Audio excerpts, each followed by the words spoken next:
86 this year. So welcome to Memphis and the 28th Annual Liberty Bowl football game. It's bowl season for college football, and nowhere is the pageantry grander than Memphis tonight. Bowl games are rewards for the players, the coaches, the fans, the band. It's the culmination of years of hard work and allegiance. For Minnesota, it's the end of an exciting season that saw a win over mighty Michigan in Ann Arbor. For Tennessee, an almost lost season rescued by wins in its last 4 games. Tonight, the season's reward, the Liberty Bowl. Raycom Sports presents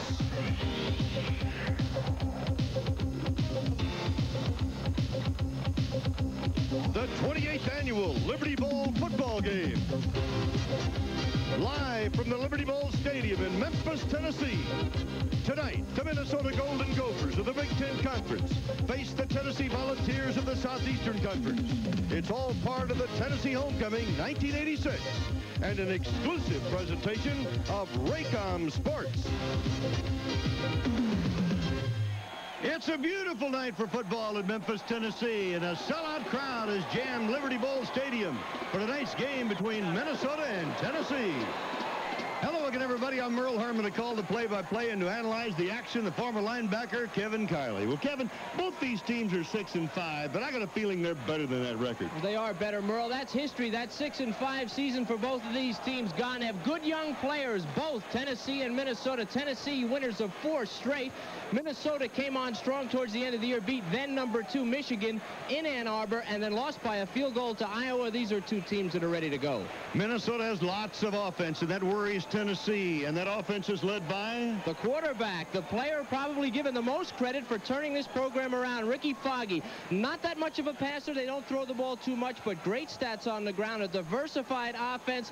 Foggy is the key. He'll make it go. And behind him, the tailback, Darrell Thompson. What a player he is. Last year, he was in high school. This year, the Big Ten Newcomer of the Year, first team all-conference in the Big Ten. They're already talking about the Heisman for Darrell Thompson.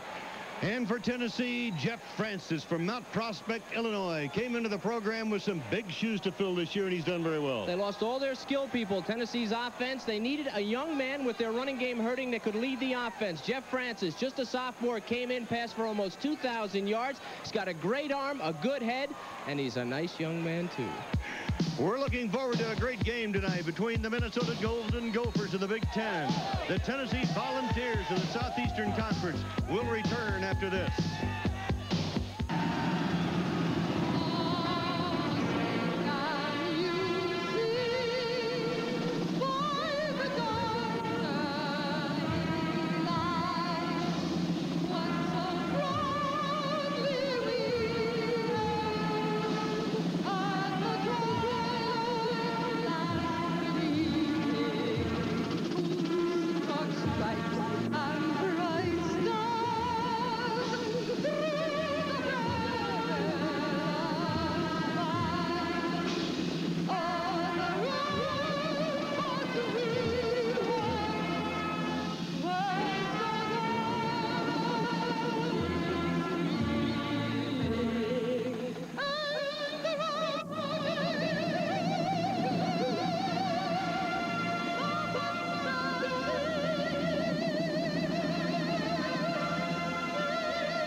We'll be back after these messages from your local station from the Liberty Bowl in Memphis, Tennessee. This is the Raycom Sports Network. National Cancer Institute.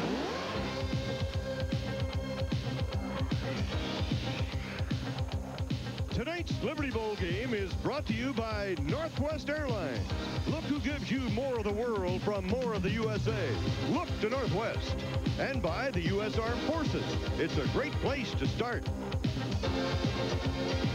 By Mitsubishi, who invites you to test drive and experience the new 1987 Mitsubishi cars and trucks. And by Visa, accepted worldwide for shopping, dining, and travel. Visa, it's everywhere you want to be. And by Hayes Microcomputer Products. Say yes to the future with Hayes. For the second year in a row, we have comfortable weather in Memphis, Tennessee for the Liberty Bowl. It's 43 degrees. There's a wind out of the west at 7 miles an hour. And clear skies over Memphis as we look forward to the battle between Johnny Majors and his Vols of Tennessee. There's his career record. Of course, he is a Tennessee legend, having been an All-America there in 1956. And, of course, the coach for Minnesota, John Gutekunst, and he is in his first year, although he did coach Minnesota to a Independence Bowl victory last year against Clemson. So Coach Gutekunst is in his first full season as a head coach of the Golden Gophers. There are about 10,000 who have made the trip here from Minnesota for the game. About 20,000 across Tennessee have come to watch the Volunteers. So there's lots of maroon and lots of orange in this stadium tonight, and it's a sellout crowd. Tennessee will be kicking off. Minnesota on the receiving end as we get ready for this 28th annual Liberty Bowl game. Carlos Reveiz, and you will recognize that name because the Reveiz family has been kicking him at Tennessee now for the last 7 years or so. His brother Paud is the Miami Dolphin kicker, and he is here watching tonight as Reveiz out of Miami, Florida, will kick off. Donovan Small, Darrell Thompson, and Mel Anderson are back for Minnesota, and we're ready to get this football game underway.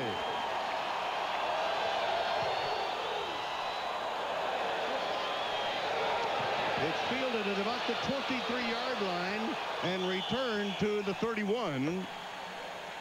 It was Kevin Wilson who brought it back, and it's first down for Minnesota, and here comes the offense for the Golden Gophers. This is a very strong offensive team, mostly on the ground. Foggy, the option quarterback. Thompson, a guy to watch. Wilson, the fullback, is backed up by two great players. The flanker, Bruce, will be starting tonight. He's a speed burner. Otto, a solid tight end, not a great one. And Anderson, a good player. The offensive line, big, a little slow, as is the one in the Big Ten. Mel Anderson is splitting wide to the right side. It'll be a first down at the 32-yard line of Minnesota. Foggy goes to Thompson, his tailback, who bangs out across the 35 to the 36. And he is pulled down there, and let's check the defensive unit now for Tennessee. Incredible amount of injuries early in the year. They're back together. Scott may be the best of the bunch, but Hobby, a redshirt freshman, coming on strong, playing very well towards the end of the year. Kimbrough is a backup who's starting. Ziegler, the leading tackler. Dale Jones, the All-American, a great player. He'll do a lot tonight. Defensive secondary, speed burners. They got a lot of speed back there. Will give Minnesota trouble. On 2nd and 6, Foggy goes to the run again. And once more, it's Darrell Thompson, who gained 1,240 yards to lead the Big Ten. He is hit by Marion Hobby, number 90, as he gets to about the 37-yard line. Extremely important that the Gophers run the ball early in this game. They are a running team. 5-3 in the Big Ten is pretty good, and that win against Michigan really stands tall in their record. But to win this game, they need to run the ball, control the ball, keep it away from the big play Tennessee offense. Last play, a gain of 2. It'll be 3rd down and 4. Minnesota has 3 wideouts in the game. And Foggy gets hit as he lets it go, and it is incomplete. Good pressure put on by Tennessee. Charles Davis had the coverage on that pass pattern, and Foggy got belted pretty good. We talked about Dale Jones. All he ever wanted to do, number 54, is play for Tennessee, and this is what he's doing right here. On the blitz, he gets picked off, but on the right side, you see the defensive back coming in, pressuring Foggy. He has to throw it away. Dale Jones, 6'2", 227. Got only one scholarship offer out of high school, but he is a truly great player. He'll go to the pros. Brent Herbal is back to do the punting, and Charles Davis is back along with Thomas Woods for Tennessee. Herbal averaging 40.5 this year on his punts. Drills it downfield. Should get a return out of this, but the ball is fumbled. It is fumbled by Thomas Woods. He picks it up, gets back across the 20 to about the 23. So Tennessee will have possession for the first time in this ball game. A kick of 45 yards, a 5-yard return will return to the Liberty Bowl after this. Line. They're sending the slot set up to the left, wide out to the right. Jeff Francis has Jim Miller as his fullback. He's going to go to the air in a hurry, and he flings one out to the 25-yard line to Anthony Miller. But that's about as far as he goes. So they get short yardage. Matt Martinez, number 7, the cornerback from Glendale, Arizona, had the coverage for Minnesota. Let's check the offense of the Volunteers. And that gives you an idea what Jeff Francis can do. A rocket arm. Been banged up in the offensive backfield, but they're coming back. Your wide receivers, Clinkscales did not start. That was Miller out there who made that catch on that play. And the offensive line, very strong. Wilkerson, second team All-SEC. Cleveland goes into the slot right on second down, about 8. And Francis throwing on the run completes this one at the 30-yard line. Keith Davis coming out of the backfield picks up the first down. Steve Franklin, number 40, the strong safety, makes the tackle for Minnesota, and the Volunteers start to move it. Let's check the defense for Minnesota now. Okay, front three for Minnesota. Big Ten guys. Gary Hatt is the best of the bunch. Burke a good player too. Hatt is a big play man at the nose guard. They'll need to get something out of him today. Linebackers, Holmes is the best of them. Deuce Babic, if I can pronounce his name, is a big play guy. These guys are slow, and they're going to have trouble with these receivers. Francis throwing again, this time to Clinkscales on the near side at the 38. Not too much on that one. Joey Clinkscales, a senior from Knoxville, Tennessee. Spectacular hands. Charles McCree, number 3, the left cornerback, had the coverage on the play, and he is starting in place of Dwayne Dutrell, who was suspended from the team for disciplinary reasons. So McCree might be picked on a little bit here. Well, he's a good cover guy, but they lost a tremendous amount of speed when Dutrell didn't make the trip, and speed is the one thing they need to cover these receivers. Second down, and movement on the line. Now everybody starts pointing fingers at the other guy. The referee is Rod Daly.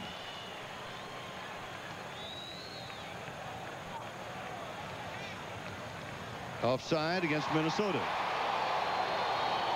Well, Minnesota's a little bit slow. I said that. It's a Big Ten team. This defense, while they played well at times, they did break down a little bit. Tonight's officials on the screen, and they're probably trying to get a little bit of a jump. They're aware that they're not as quick as Tennessee, and these guys are going to be really poised to get off the line. And, of course, Coach John Gutekunst, he understands the problem that he's facing, and Tennessee went right after that defensive secondary. Now they've thrown the ball 3 times already, so look out for them setting up that bomb.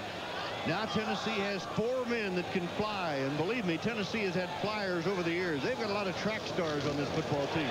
The handoff goes to Miller, the fullback. Miller gets out across the 45. He picks up the first down. They had about 2 yards to go, and he got plenty. Deuce Babic, number 59, the senior from Faribault, Minnesota, made the hit. They've had problems in the offensive backfield. They've been injured the entire year, but they seem to be getting it together, winning their last 4 games and able to pick up a first down. But Minnesota helped them there with that penalty, made it second and very short, and that was a logical running down for them. Anthony Miller is wide to the left. You keep thinking that Francis might be looking at him going long, and there goes Anthony Miller down the field, and he overshoots him at the end zone. Anthony Miller, who can really roll. He's the leading receiver for Tennessee with 667 yards, but a little bit overthrown.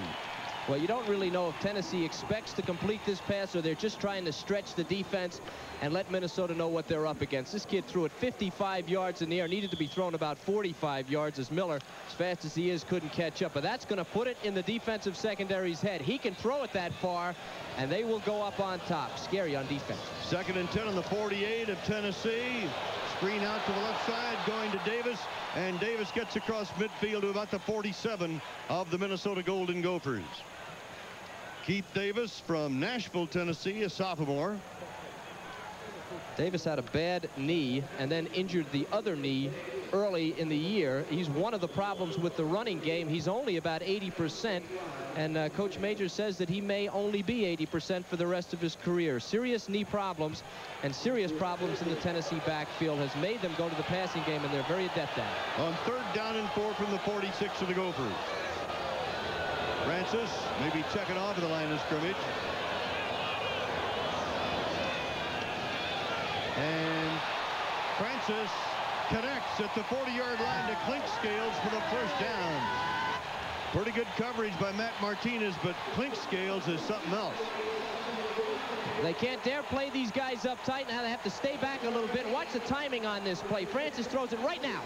He turns around and bang. It's right in his hands. Great catch by Clinkscale and pretty good coverage. Now they can't play these guys tight. Minnesota would like to stay in a zone against guys like Clinkscales and Miller, but they're not going to be able to. If they play in that zone, Tennessee will kill them underneath. So they've got to disguise coverages and try and fool Francis, who for a sophomore is pretty smart. Now Clinkscales splits to the left side, Anthony Miller to the right side, and Cleveland is in the slot right for Minnesota.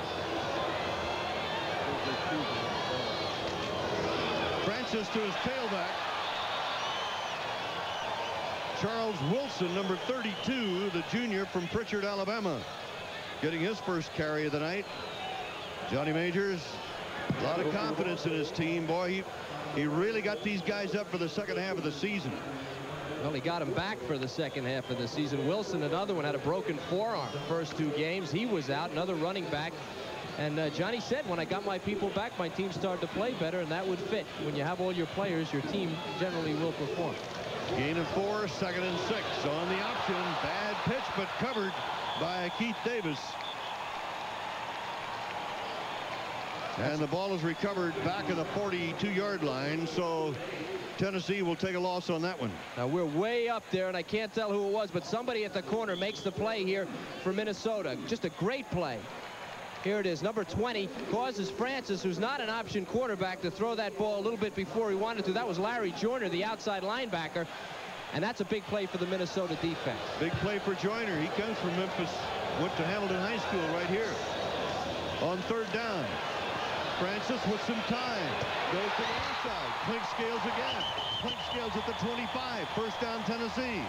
A gain of 17 yards on the play. It was Charles McCree, the quarterback, who made the hit. Well, remember, Dutrill is gone. He's their speed guy. Now McCree is their cover guy, number 3. Good blocking by the offensive line. Plenty of room here. Clinkscale just kills McCree, drives him way off.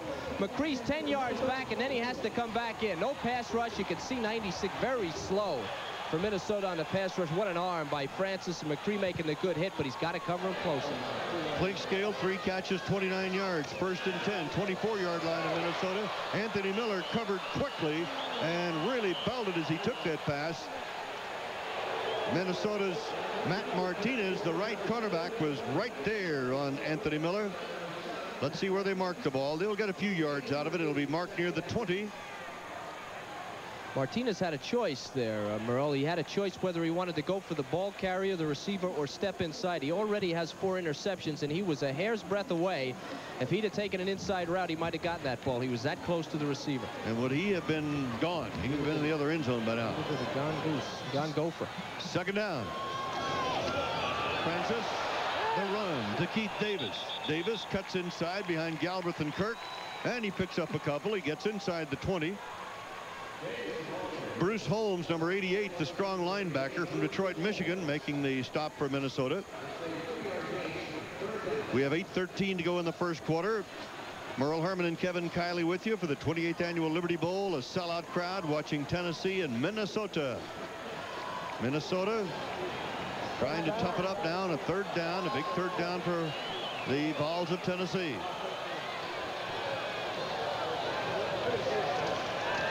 Francis hits the cookie, Clinkscale, and he's headed for the end zone. Touchdown.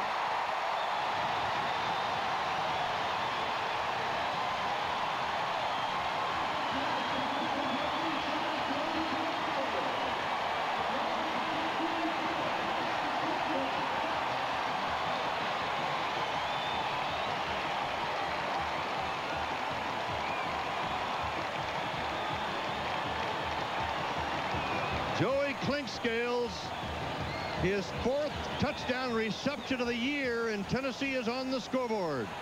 And Reves for the extra point try.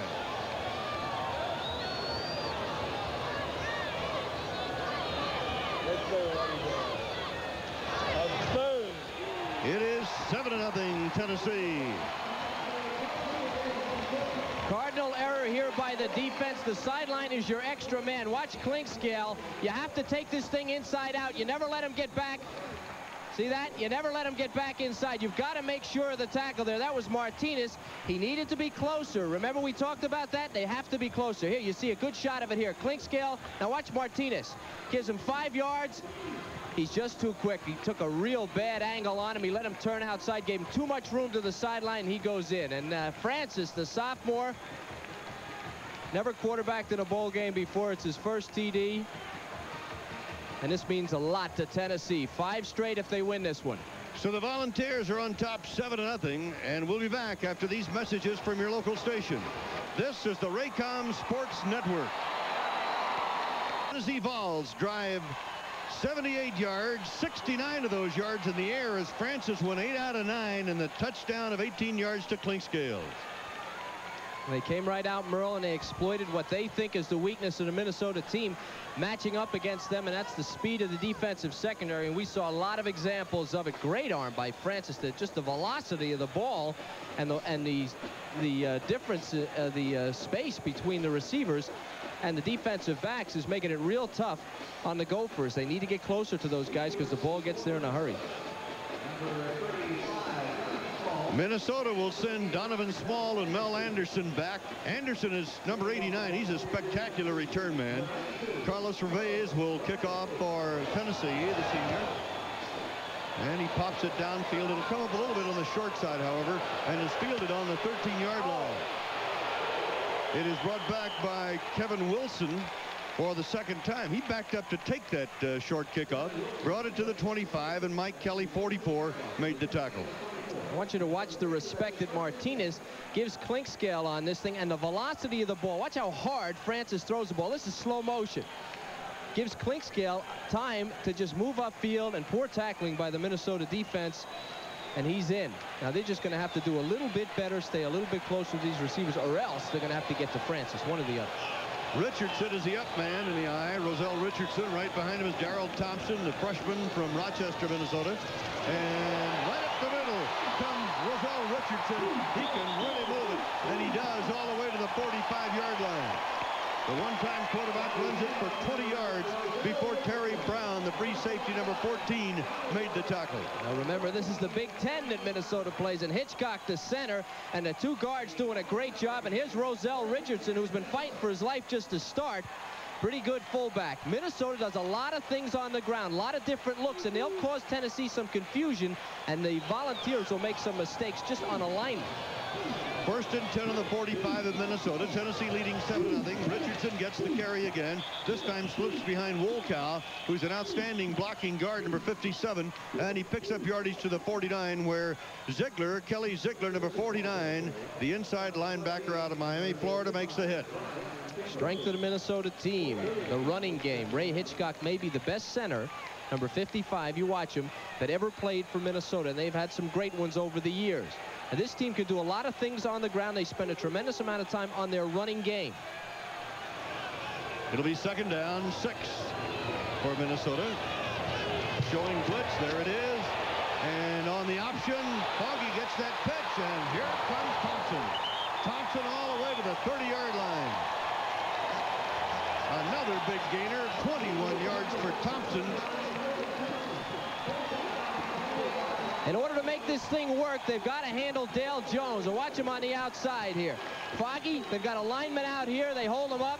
Foggy gets it to Thompson. Thompson knows what to do with it. That was a great block by number 78. That was Wilson, number 76, Wilson from Minnesota. Darrell Thompson, just a freshman, doing a good job. At the 30-yard line. The run gets maybe a yard with Kevin Wilson, number 31, the fullback, carrying. Runs into Marion Hobby, number 90, the freshman from Irondale, Alabama. This is Francis, and he just got a call from home. Yeah. What they could tell. He was 8 for 9. They're probably saying, Jeff, you should have been 9 for 9 on that one. Here's what happened. Ron Getz is coming at fullback. Does that mean the wishbone now for Minnesota? Nope, it means the eye. You'll see Getz, the up man, in the wishbone many, many times. At the 29-yard line, 2nd down 8.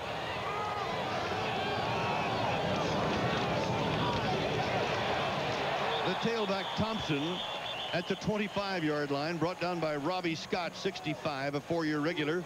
from Decatur, Tennessee. Thompson, out of Rochester, Minnesota. A single season rushing record, 1,240 yards, all Big Ten, newcomer of the year in the Big Ten, most valuable player for Minnesota. He received the Bronco Nagurski Award, the Bruce Smith Outstanding Offensive Player Award. That's just the beginning. He had 205 yards in his first game ever out of high school. And with Getz in there, they're both high school freshmen. Third down 5. Foggy going to the end zone. It is incomplete. Mal Anderson had his hands on the football, couldn't quite hold on. And it's 4th down for the Golden Gophers. That's Terry Brown back there. This is a pass that should not have been thrown. Foggy will go to his left. Brown is back there all the way. Now Anderson will get back there. Watch Brown, number 14. He's just waiting on the thing. And it's anybody's ball right there. Now Foggy not really a passing quarterback. They don't throw for a lot of yardage. 113. Well, about not even 113. A game they pass for 120 yards a game. That's not much. Jeff Lohmiller going for a 42-yard field goal. It's going to be off target. It may have been partially blocked. I don't know. Lohmiller had kicked a 62-yard field goal to the Iowa game. And so Tennessee will hold the 7-0 lead as the Volunteers take over the football with 4 minutes and 43 seconds left to play in the first quarter. Lohmeyer missing off to the right side. Tennessee takes over. Tennessee goes to the run from its own 25. And William Howard now in the ball game, an outstanding ball carrier, bangs his way out to the 34. This is a copyrighted presentation of Raycom Sports, and any use of these pictures, descriptions, and accounts of this game without the express consent of Raycom Sports is prohibited. William Howard, number 35 from Lima, Ohio. A 225-pound fullback. Got 8 on the play. Second down 2.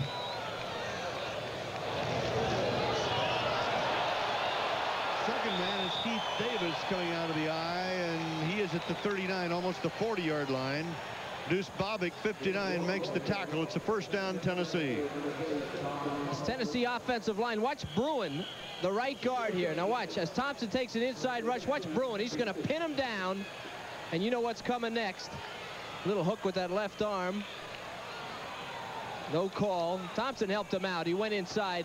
Bruin really didn't need to do that. He just needed to seal him, and that blur that went by was the ball carrier. Jeff Francis, the Tennessee quarterback, pumps once and now is under a rush, comes back to the near side, completes it to Clinkscales, who was kind of a safety valve, I guess, in a way, because they only got about 2 yards at the 42-yard line. Mark Deuce Bobick, number 59, the senior from Faribault, Minnesota, out there to make the tackle. It'll be second down and 8. Clinkscale, 5 catches, 49 yards and a touchdown. And Francis is on the beam tonight, going 8 out of 9 in that previous touchdown drive. Well, that pump you saw, they were trying to catch the Gopher defense coming up, but they're still playing deep, so there was nothing there. They were just running for their lives back deep. Francis screens left.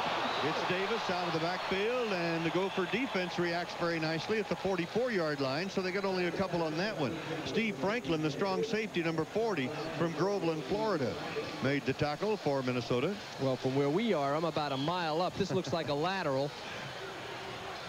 Davis here, that's behind him. It's a lateral. Now the Gopher defense is there, drives him inside.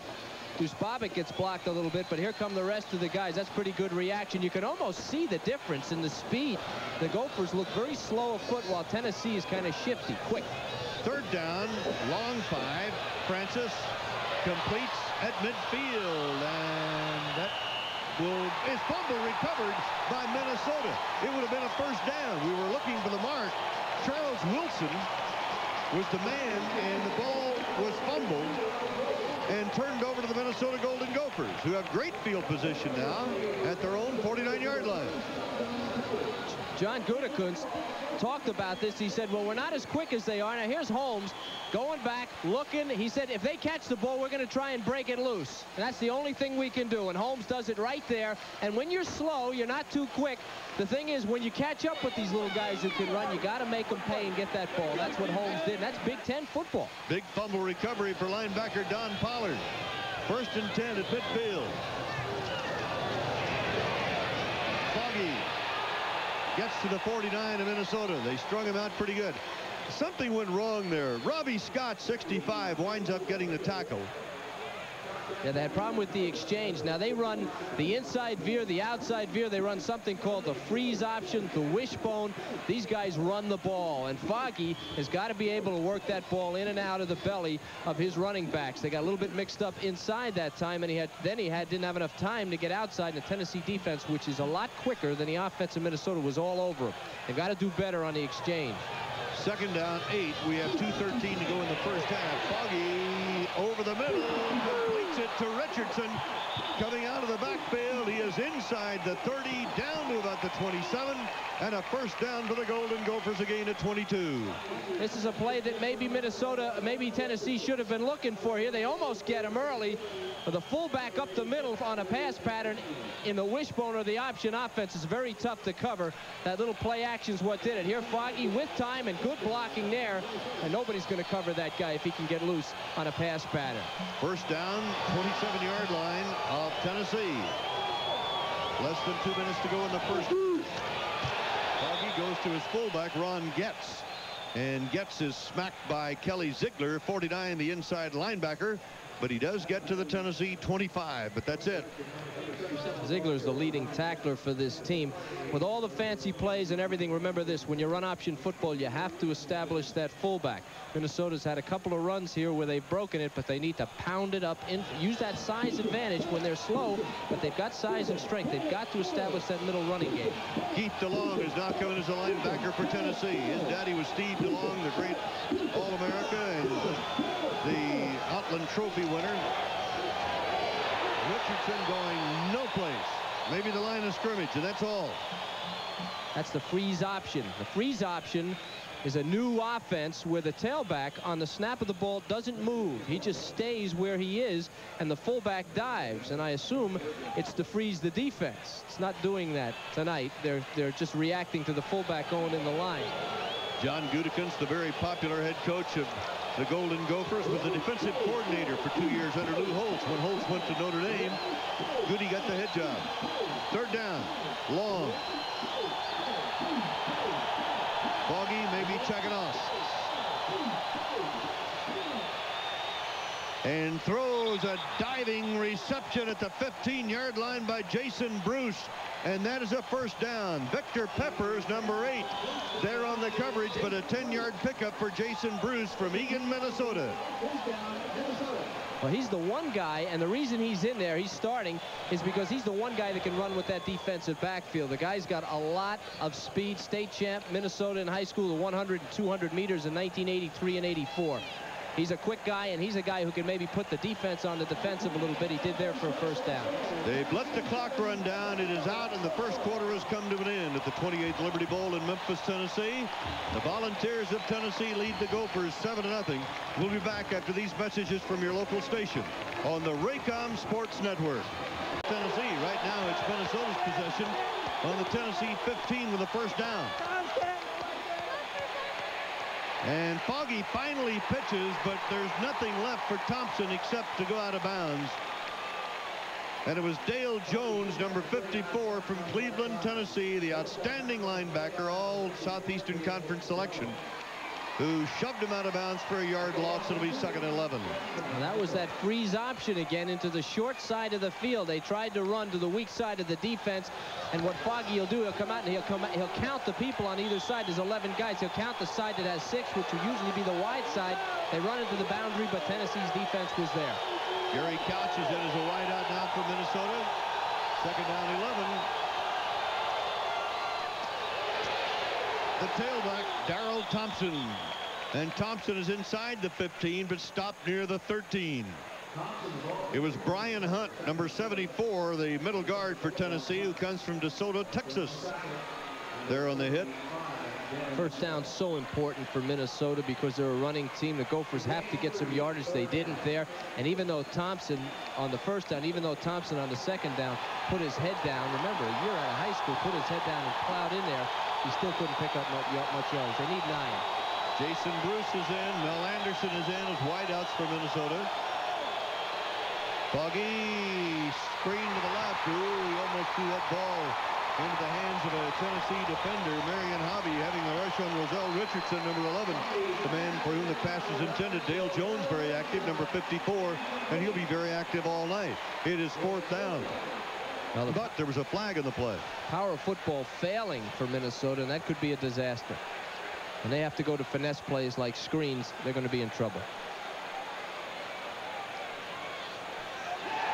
Tennessee draws a penalty. John Majors is furious. Johnny says, hey, wait a minute. Johnny in 1956 was a runner-up for the Heisman Trophy. He was an All-American tailback at Tennessee. And you remember the guy that won it that year? If Paul Horning's watching tonight, he remembers. I know Johnny remembers.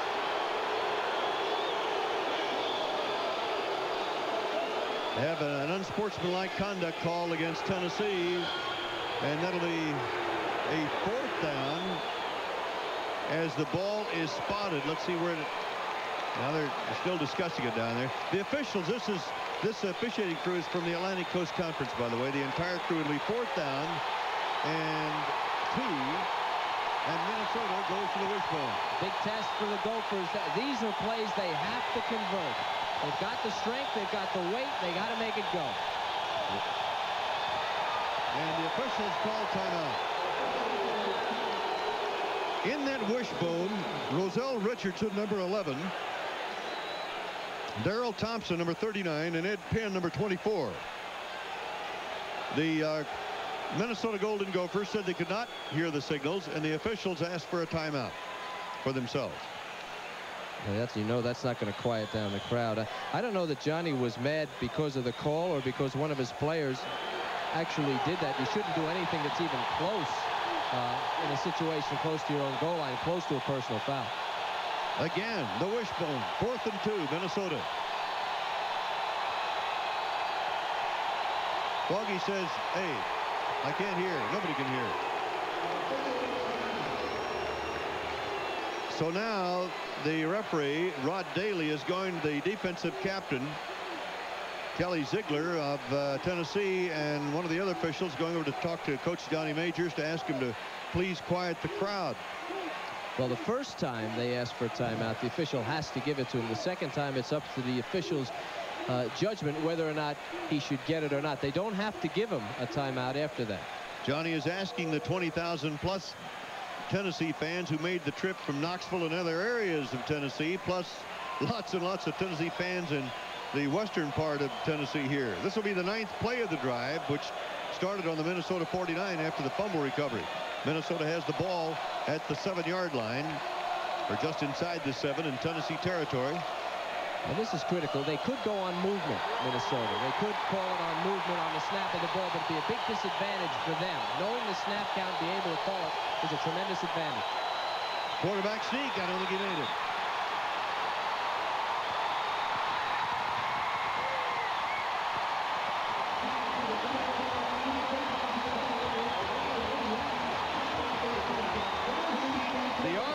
Tennessee takes over as the Gophers did not get the first down, and will return to the Liberty Bowl after this. Minnesota at the Tennessee 5 takes over. The running backs are Miller and Howard. And it's William Howard banging his way right up the middle. See him wrap those arms around that football to get out to the 10-yard line. John Leverens, number 56, the linebacker from Ankeny, Iowa. The freshman makes the tackle. Well, if you're playing defense here, most college teams don't like to throw down the middle of the field deep in their own territory. You can shade it to the outside for the pass. You want to get them into a passing situation and play that run. Kind of lay off the middle of the defense. Tennessee, second down, about 7, just shy of the Tennessee 10. Howard on the pitch, and Minnesota's defense stops him. Very little, if anything, on that one. Well, that's what they're doing. See, the Gophers are smart. They've been around. They're a little older now. You know, these teams that are 6 and 5 and they come on at the end of the year, it's because they mature and they learn the game. And you sit out there and you think between downs. You say, well, let's see, where are they on the field? What's the down and distance? They have the lead. They don't want to give it back in one play. You play that run down here. You make sure. And now you play high percentage passes. Passes to the backs and to the sideline. Something that the quarterback is not going to put the ball in jeopardy. Third down 5. Minnesota showing blitz, and now back it off, and Francis, here comes the blitz from the outside. Francis is going to be hit from behind by the blitzer who was coming from the secondary. As Joyner, Larry Joyner, another big play for Larry Joyner, and good play and good series for the Minnesota defense. We'll be bringing you tonight's halftime statistics courtesy of Visa. That'll be coming up at halftime. The Visa halftime statistics. Visa, everywhere you want to be. See, even though Minnesota didn't get that first down, they got field position and they cut down the options for the Tennessee offense. They weren't as wide open, and the Gophers were able to stop and force a punt. Roselle Richardson back for Bob Garman's punt. The junior from Birmingham, Alabama, pops it downfield. Minnesota's going to have great field position out of this. Richardson, 45, trying to come back to the near side now. There are no blockers out there for him. He loses about 5 yards. Back to the midfield stripe. So it's 11:32 to go in the first half. A 36-yard kick, a 2-yard return. Back after these messages from your local station on the Raycom Sports Network. Minnesota takes over just about where the last Minnesota possession originated, on the 49-yard line of Tennessee, and the Gophers gave it up on the Tennessee 5. So here comes Ricky Foggy and company. Richardson the fullback, Thompson the tailback.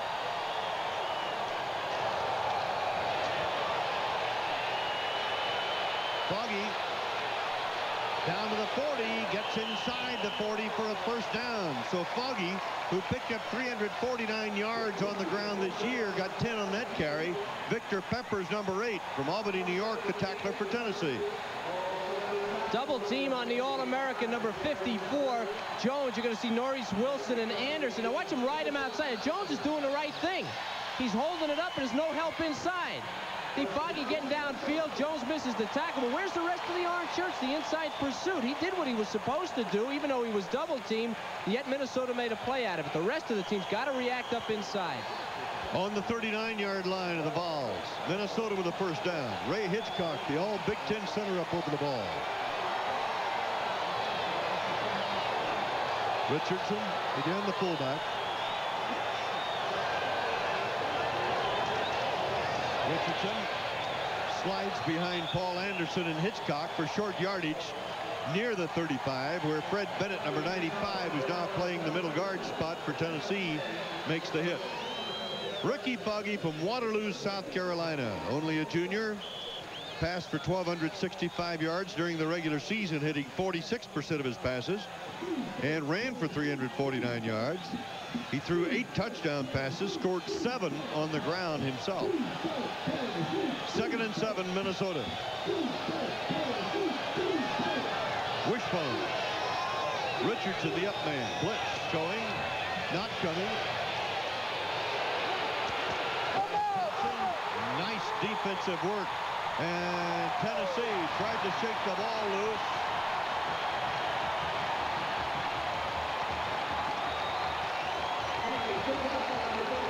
That was a fumble, bro. That was a fumble. That guy was separated from the ball, and it will be Tennessee's ball. Tremendous hit on the near sideline. And I think it was Terry McDaniel who did recover it. We'll be back after this.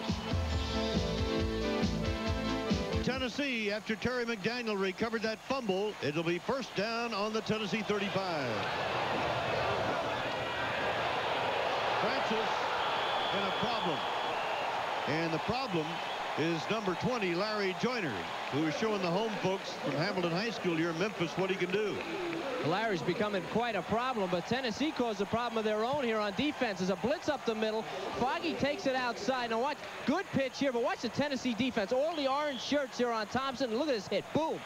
Ball's loose. McDaniel, that's pretty good reflexes there. I don't want to know what a defensive back's doing with number 86. Tell you what, McDaniel is one of the fastest athletes in America. And had he been able to get a step or two, it would have been see you later. 2nd down and long. And Francis throws incomplete at the 43-yard line. This time the intended receiver, Thomas Woods, number 5, from Gallatin, Tennessee. That was only Thompson's 2nd fumble that he's lost in 225 carries. Remember, high school a year ago. I'm talking about the Minnesota tailback who just fumbled. And that wasn't so much a fumble as he was separated from the ball by a great defensive play. You know, I haven't seen any pennants here tonight from Gatlinburg, Tennessee, the home of the famous Zeno Wall. Got to be out there somewhere. Francis hands off to Davis, and again the Minnesota defense reacts. This time Deuce Bobick, number 59, the drop linebacker, on the outside, and it'll be 4th down for the Volunteers. Well, you go back to that series now. 1st down, Minnesota dropped Francis for a loss. Field position was not that good. They get a little conservative. They tried the sideline pattern, didn't want to go down the middle of the field with that little running play on 3rd down. Tennessee just a little bit conservative in their own territory. They need field position to open it up. Minnesota denying it. On 4th down at almost 16, Garmin will punt it away, and it'll be Roselle Richardson back deep for the Golden Gophers of Minnesota. Garmin sends it high. The coverage is down there, but Richardson takes it on his own 28 and is dunked on the 31. A 43-yard kick, a 3-yard return, and with 8:41 to go in the first half here at the 28th Annual Liberty Bowl, Tennessee 7, Minnesota nothing. Their own 32. On the last drive, they fumbled the ball away. On the previous drive, Tennessee stopped them on the 5-yard line. On the Tennessee 5. Foggy at quarterback for the Gophers. The tailback, Darrell Thompson. And this freshman bulks his way out to the 45-yard line, getting 13 yards on the play before Andre Kramer, number 1 from Baltimore, Maryland, can make the hit. Okay, we're playing defense. Hitchcock and Walkow, the guard. Watch this thing open up. It's a freeze option, little hesitation, and now you see what the freshman can do in the open field. The guy's big, too, over 200 pounds, and he can run like a deer. Thompson, 8 carries, 47 yards so far. 1st down to the Minnesota 45. Trying to figure out what I would do if I was playing against a freeze option and he didn't move. I guess I wouldn't move, make me a sit and duck for the offense. Mel Anderson is split out wide to the left. They put a slot man to the left. And a fumble, in Tennessee, I believe, fell on the football. The Volunteers take over again on the fumble. Dale Jones, the All-American, 54, falls on the Richardson fumble, and the Volunteers have it. All-Americans always have a nose for the football, but this is the exchange. Foggy, all this time off is really not that great for an option team. They need to get the hang of it. Watch the exchange. He never gets it to Richardson. Drops it right there. And Dale Jones, chasing, looking for a tackle, comes up with the ball just instead. Now remember, Tennessee, poor field position earlier. They've got it now. They can open it up. Minnesota 2 turnovers, Tennessee 1. 1st down on the 46-yard line of Minnesota. Francis to his fullback. It was William Howard, and Howard down to the 40. Howard plays both the tailback and the fullback spot. Anthony Burke, 95, the right tackle from Minnetonka, Minnesota, on the tackle. Howard, they've got 21 rushing TDs this year. Howard has 14 of them. He's a power back. He was banged up all year too, but he was 2nd team all conference, and he was the leading rusher on the team with almost 800 yards. He's a good solid back. And the leading scorer in the conference with 86 points. 2nd down 4. Davis keeps fighting, and I think he has the 1st down. It looks like they'll mark the ball on the 35. Steve Thompson, 96, from Aurora, Illinois, the left tackle on the hit. Nice effort by Davis. Remember, 2 bad knees. He had some ligament surgery earlier, has another banged up knee, but it keeps it going. Good balance, driving for that 1st down. Now Holmes, the linebacker, the inside linebacker, 88's got to make that play. Got to keep that guy off his legs. Giving up ground like that, that's too much. See, he gets to the ball, but it's too late. He needs to get up into that block before the guy gets to his legs. Joey Clinkscale split wide out to the right. Francis running and throwing that way, incomplete. Keith Davis was the target. He was out of the backfield. Boy, Joyner did a great job on that play. Joyner again putting on pressure. Keith Davis is a guy who can do a lot of things. You know, he can run and he can catch passes equally. He's a great athlete. They expected a great deal out of this guy, but injuries have held him back. He's only rushed for 293 yards this year. Got a ways to go, though, just a sophomore. 6 minutes, 59 seconds to go in the first half. The Vols lead the Golden Gophers of Minnesota 7-0 here in Memphis, Tennessee. 2nd down, 10 on the 35 of the Golden Gophers. William Howard right up John Bruin's back along with Bruce Wilkerson. Boy, they can really block on that side. Bruce Holmes, 88, the strong linebacker, makes the tackle. Stay tuned to the end of tonight's game when we'll be picking the Hayes Microcomputers Player of the Game. That's the Hayes Player of the Game at the end of tonight's telecast. Hayes Microcomputers. Say yes to the future with Hayes. One setback for Tennessee on 3rd down and 6. And again, movement on the line. As it appeared, they changed the cadence. They did, and it's the defense. They changed the cadence, and you have to look for that defensively. Yeah. It looked like Holmes was coming on a blitz. Well, see what they did. They had him all gunned up to stop him on 3rd down, and he changes the cadence. And you just gotta, watch the quarterback. We'll see if we can pick it up on his head. But undoubtedly, what he did is they've been going on the same number, and he just changed it up. Here's Francis. Let's see, whatever he did, he got a great response from 3 guys on the line of scrimmage. And you have to look for that, and that's experience defensively. You've just got to be aware of the down and distance and listen, wait a little longer. 3rd and short, about 1.5 yards.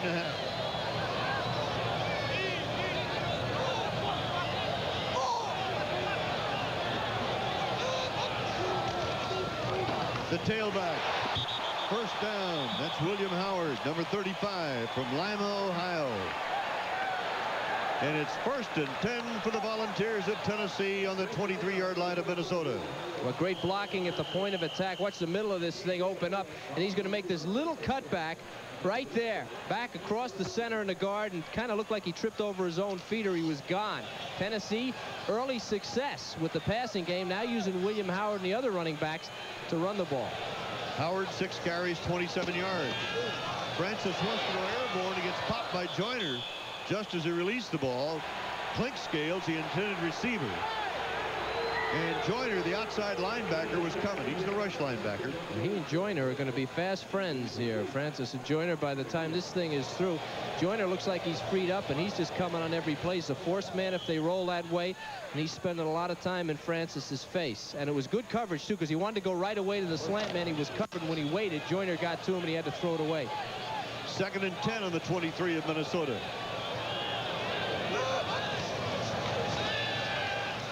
Francis fakes left, throws, screen to the right side, goes to William Howard. Howard is wide open. Touchdown for the Tennessee ball.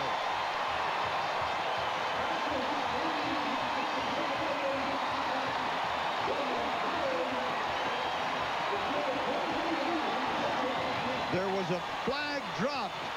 Let's see if the play stands. Face mask against Minnesota, the touchdown stand. Howard, 23 yards.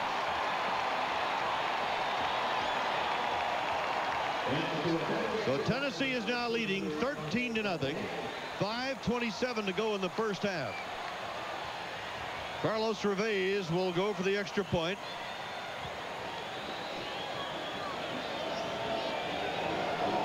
Reveiz, 26 out of 27 so far this year. His holder is Randy Sanders. And Reveiz, a native of Columbia, grew up in Miami, puts it through the uprights. And the Volunteers are on top, 14-0. They had Minnesota going. Minnesota coming out of the ground, if you'll pardon the expression. The Gophers, it's a fake screen this way. There it is. Good blocking, a little pushing from behind. And then what a run here. Watch the cut right there. Bang, William Howard, he's in untouched.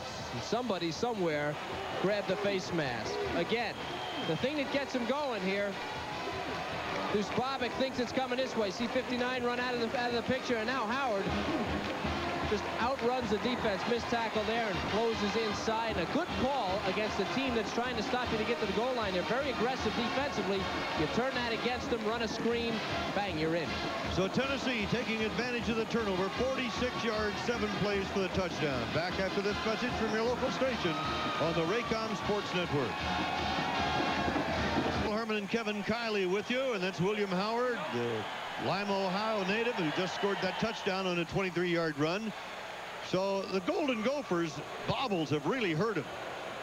Well, position there, too. Field position played a big part. They took that thing over close to the 50-yard line. 7 plays, 46 yards. Is that what it was? 46 yards, just a few minutes. Tennessee, a field position team. You're really in trouble defensively if you let them diversify offensively. And when they get field position, they can do anything. Run wide, run inside, or toss the ball up, and they do all of those things pretty well. Now they've got their injured people back. I think you're seeing the real Tennessee team tonight. The team that, had they not been injured, they'd have been a lot stronger throughout the year. Carlos Gervais has the ball teed up, sends it across the field, and it'll be taken at about the 13-yard line by Mel Anderson. And Anderson, trying to avoid orange shirts, can't do it. Boy, they are swarming and gang tackling, and that's part of the Johnny Majors philosophy. Kicking game very important when you cover a kick, and I've covered a few kicks in my time. Fortunately, not anymore. That. Yeah, you got that. He's fast, isn't he? See how quick he kicked that ball? You got to stay in position here, especially when it's on this side of the field. You break down, bend your knees, stay in position, and watch Mike Kelly. Mike Kelly, the headhunter in there, chased him down, surrounding him. When you have a speed burner like that, you want to surround him, and that's what Tennessee did. Covered him in arms. 1st and 10 on the 20-yard line for Minnesota. The Gophers need a big play. They need to get rolling here. And Foggy gives off to his fullback, Roselle Richardson. And Richardson moves to about 3, possibly 4, and runs into Dale Jones, number 54. We keep calling his name, and that's because he's making a lot of tackles tonight. When you have a wishbone or an option team that's ground-oriented, like Minnesota, you get to 5 minutes in the second quarter with halftime coming up here. 5 minutes is not a tremendous amount of time. They have to be real careful. 30 seconds of play, and they need to maybe diversify a little bit, get outside. 2nd down, 6 near the 25. Anderson split wide to the right. Blitz showing by Tennessee, and the run comes up the middle of Darrell Thompson, and Thompson moves near the 29. He's close to a 1st down. A little bit short, it appears. It was Keith DeLong, 33, and they're on the tackle. Well, you don't always have to make the tackle. You know, a lot of times you want to turn the ball in. Here's Jones, 54. He has contained. See how he catches the block? That's a J block.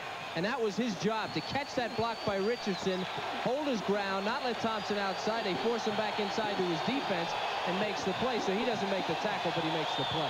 3rd down 1 on 3rd down conversions. Minnesota's 1 out of 4. Foggy hit behind the line, makes his pitch, and a struggle for the 1st down on the sideline by Darrell Thompson. He saw the marker, Dale Jones saw the marker, and they were really bouting each other as Thompson tried to get the 1st down. Tough fucking luck. It's not going to be a tough measurement because the play ended right at the sticks. 1st down, Minnesota. The thing that impresses them about Thompson, of course, Foggy, the athletic part of what Foggy does here. Watch number 14 get the ball to him. But they say as a freshman, watch him put his head down. This is what he does that really makes him great. He puts his head down, runs over the All-American Jones for a 1st down, and he's only a year out of high school, 204 pounds. 3-4 years from now, that kid will be 225, still putting his head down with a lot of experience. Ricky Foggy takes a timeout with 3 minutes 57 seconds left to go in the 1st half. Can the Gophers score on this drive? They trail 14-0. Halftime for the spectacular halftime show. I didn't think they could top last year's, but we've seen the rehearsals, and they've topped it. It is really something. You'll see it on Raycom. Foggy hit behind the line, dragged down. And again, it seemed like there was something wrong there. The exchange, Merle, very sloppy inside. The lineman, there's not too many people in there. I mean, there is too many people in there. Watch this thing. It's just slow. See how the lineman got backed up? Tennessee all over the field. DeLong coming in, making a play.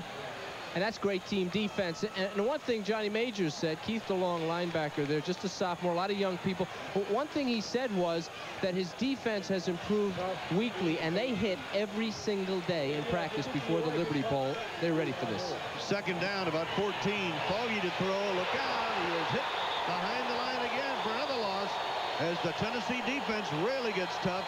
And it was Darren Miller, 45, the inside linebacker, who had help from Charles Davis, the defensive back.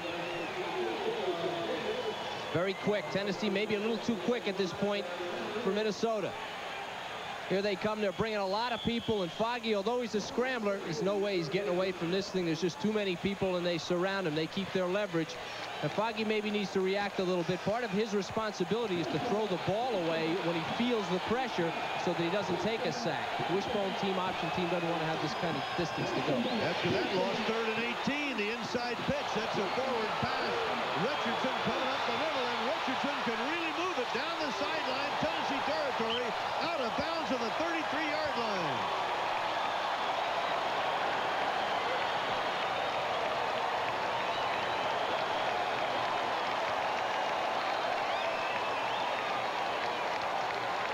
Well, Minnesota does indeed come up with a big play. This is a shuffle pass. It's not a screen. If I'm playing defense, I'm looking for screen or draw, but maybe not this. Watch Thompson here. It's a fake to Thompson. They get him going that way. Now watch this. See, everybody's chasing him, and what it is, it's a shuffle pass. DeLong sees it, but he's too late, and he's picked off. Here you're going to see it. Great little shuffle pass, a tremendous call to the fullback, and he's down the field. For 44 yards, and Thompson is down to the 25-yard line before Fred Bennett can stop him, number 95, and he gets almost 8 yards on that carry. 1:52 seconds remaining in the first half. The thing about that play that makes it so difficult to defense is that the ball is only in the air a split second. It's a 2-yard flip, and he's turned upfield and down. In a screen, you can see it develop. A shuffle pass like that, it's almost like a naked reverse. There's no blocking. It's just they catch you out of position, they screen you out of the way. Great play, great call by Minnesota. 3rd down 2. Foggy is going to run it, and Foggy is going nowhere in 1:25 and the clock running. Marriott Hobby, number 90, there on the tackle. Minnesota, 2 timeouts remaining. And the thing I notice about Foggy is he's tall and lean, and he's getting caught in a stand-up position all the time. When he makes a decision, and he may have to make a decision a little sooner, he's got to get a little bit lower. He's not getting any yardage when he decides he wants to run.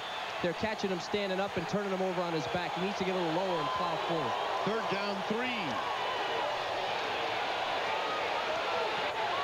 Foggy running for the first down, puts his shoulder down, and the flag is dropped.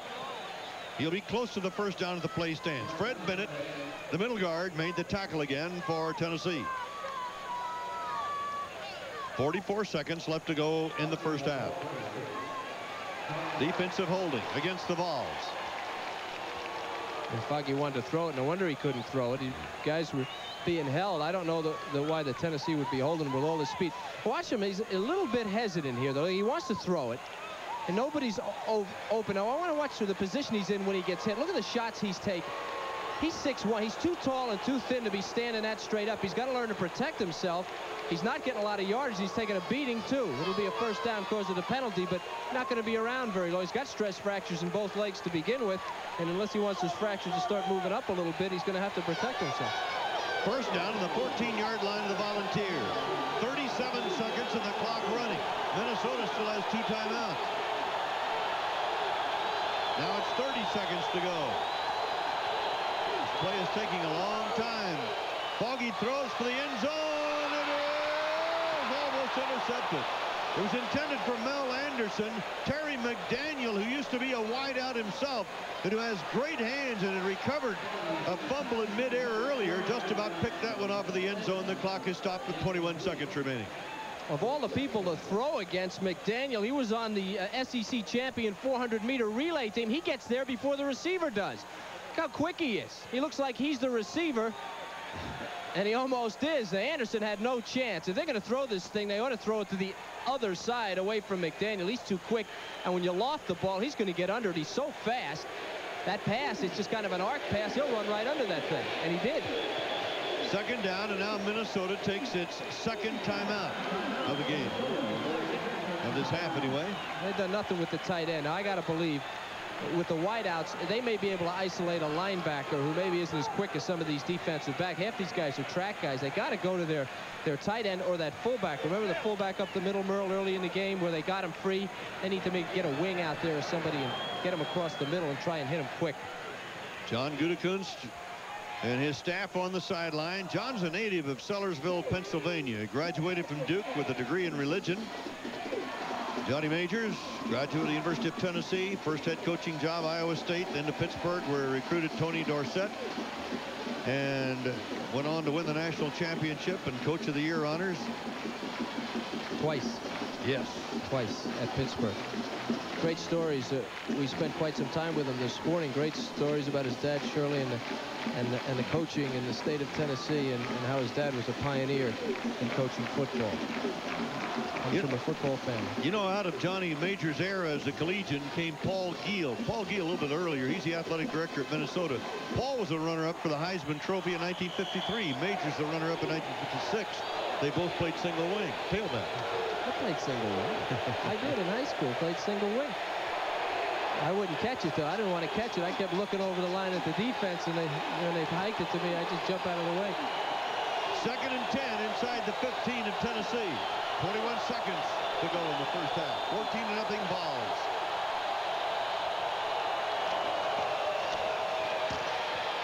Thompson down to the 10, and there are 16 seconds remaining. Ziegler made the tackle, and Minnesota takes its last timeout. That's an excellent call, and they need some points here. And with 2nd down, they have time for one more play. And I've got to believe if they don't get in, or they don't have time for 2 more plays after this play, that they'll have to kick a field goal. They don't want to go in shut out. That play, I think they tried to get Thompson free. They need to roll something out, give him an option, maybe some kind of a flood pattern, and try to get somebody isolated on a slower player, a player that's less likely to react quickly. And, of course, Minnesota a little bit slow of foot. They've got to match up against a slower defensive player.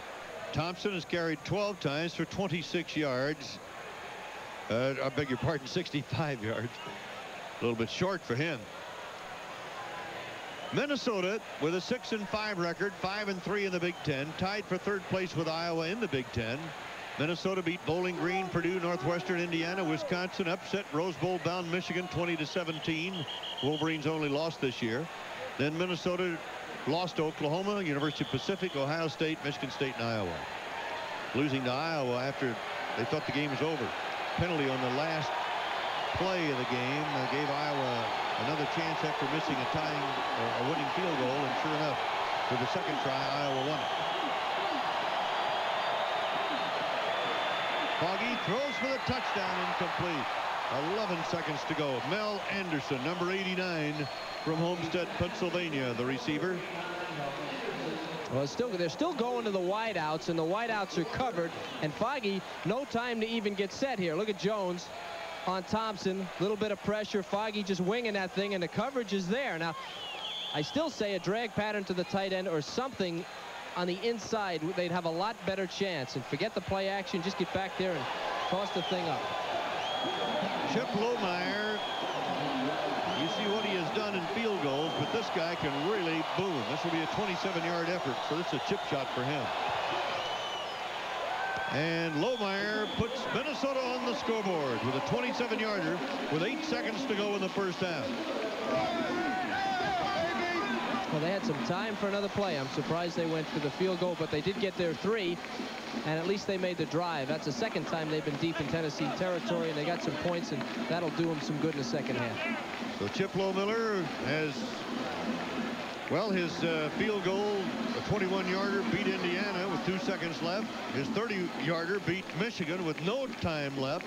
And Lohmiller gets Minnesota on the scoreboard now with 8 seconds left in the first half.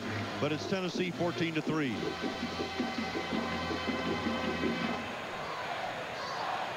Again, we want to remind you to stay tuned for the halftime show. If you saw the Liberty Bowl halftime show last year, remember all the laser lights and what a spectacular show it was? We have seen the rehearsals for this show, which has been in production for many months. And it is really something, and Raycom will bring it to you at halftime. And we know you're going to enjoy it. Yeah, the football game is really just part of this. Great luncheon and tremendous things that go all around the Liberty Bowl. Merle and I and the rest of the crew have been here for a couple of days, and people here are just great. This is a tremendous event. Lohmiller kicks it off. Ground ball right down the middle. To be returned by Tennessee. 5 seconds left. And the ball is fumbled, kicked around. No seconds left on the clock. Recovered by Tennessee, but the first half is over. So that's the end of the first half. The Volunteers of Tennessee lead the Minnesota Golden Gophers by a score of 14-3. Well, the thing, I thought that Minnesota would go for another play before the field goal. They didn't. Tennessee has one more offensive play, and they want to make the most of it. If this ball's caught in the air and gone the other way, Minnesota might have made the most of it. That's one thing you don't want to do when you're down, running the ball back at the end of the half. Just lay down. Whatever you do, don't give it up. Well, Anthony Miller, who can really fly, on his way. Ball bobbled. Johnny Majors not walking off the field in any great haste as he gets ready to go to the dressing room to contemplate what he will talk to his players about. In the first half, Tennessee scored on a Francis to Clinkscales 18-yard touchdown pass, make it 7-0 with 2:47 to go in the first quarter. And then in the second quarter, William Howard rolled 23 yards for a touchdown after Tennessee had recovered a Minnesota fumble, and Chip Lohmiller then kicked a 37-yard field goal for Minnesota, and that took care of the scoring in the first half. And so we have reached the halftime point of the ball game, and the big halftime show coming up. We invite you to stay tuned for it. We know you'll enjoy it, and we'll return to the Liberty Bowl in Memphis. Continues from Memphis, Tennessee. I'm Merle Harmon with Kevin Kiley. We hope you enjoyed that spectacular halftime show. And Bud Dudley, the founder and executive director of the Liberty Bowl, has done it again. And our thanks to the Liberty Bowl Festival Association for all the wonderful activities that we have been able to enjoy while we have been here in this beautiful city. It'll be Anthony Miller back to take the kickoff. Chip Lohmiller, the junior from Woodbury, Minnesota, ready to put his foot in the ball, and does, and hits a line drive shot that will roll back into the end zone, be down there, and brought to the 20-yard line where Tennessee will take over. Tennessee leading it by a score of 14-3. What about the adjustments by each team in this half, Kevin? Well, I think Minnesota made their adjustments in that second quarter and did a pretty good job against the Tennessee offense. I think you'll see in passing situations 5 defensive backs. We'll try to pick them up for you as they come in. And a little more aggressive line play by Minnesota worked out very, very well. It was the turnover that gave them field position, gave Tennessee field position, that really hurt them. The Minnesota offense, I believe they're going to have to get Ricky Foggy loose a little bit, pass on first down, open it up just a bit. Jeff Francis is quarterback for Tennessee, the sophomore from Mount Prospect, Illinois. Up in the Chicago area, throws on first down to open the second half, and he's got a wideout, Joey Clinkscale, off the sideline, but I believe they're going to mark the ball out of bounds at about the 28. Well, we got the same problem. The one Clinkscale scored on this play, and it was the same type of pattern, a little hitch pattern. Francis gets that out there in a hurry. And look at this. See how McKee, the defensive back, he's taking kind of a loop in there instead of coming right up and driving him out of bounds. He can't surround him. He's got to tackle him. If he gets loose down the sideline, he's gone. Clinkscale outrun any defensive back they have. Second down and 2 after a pickup of 8.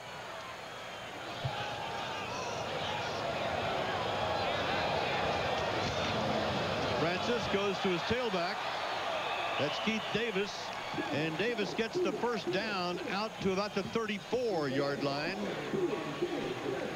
Davis is the guy we said had knee injuries in both knees. He's just coming back. You can see the brace on the right knee. Look at the balance on this guy. Making those cuts, not terribly fast anymore, but able to keep his balance, pick the holes, and get upfield. 5 rushes, 21 yards. He's had a pretty good game.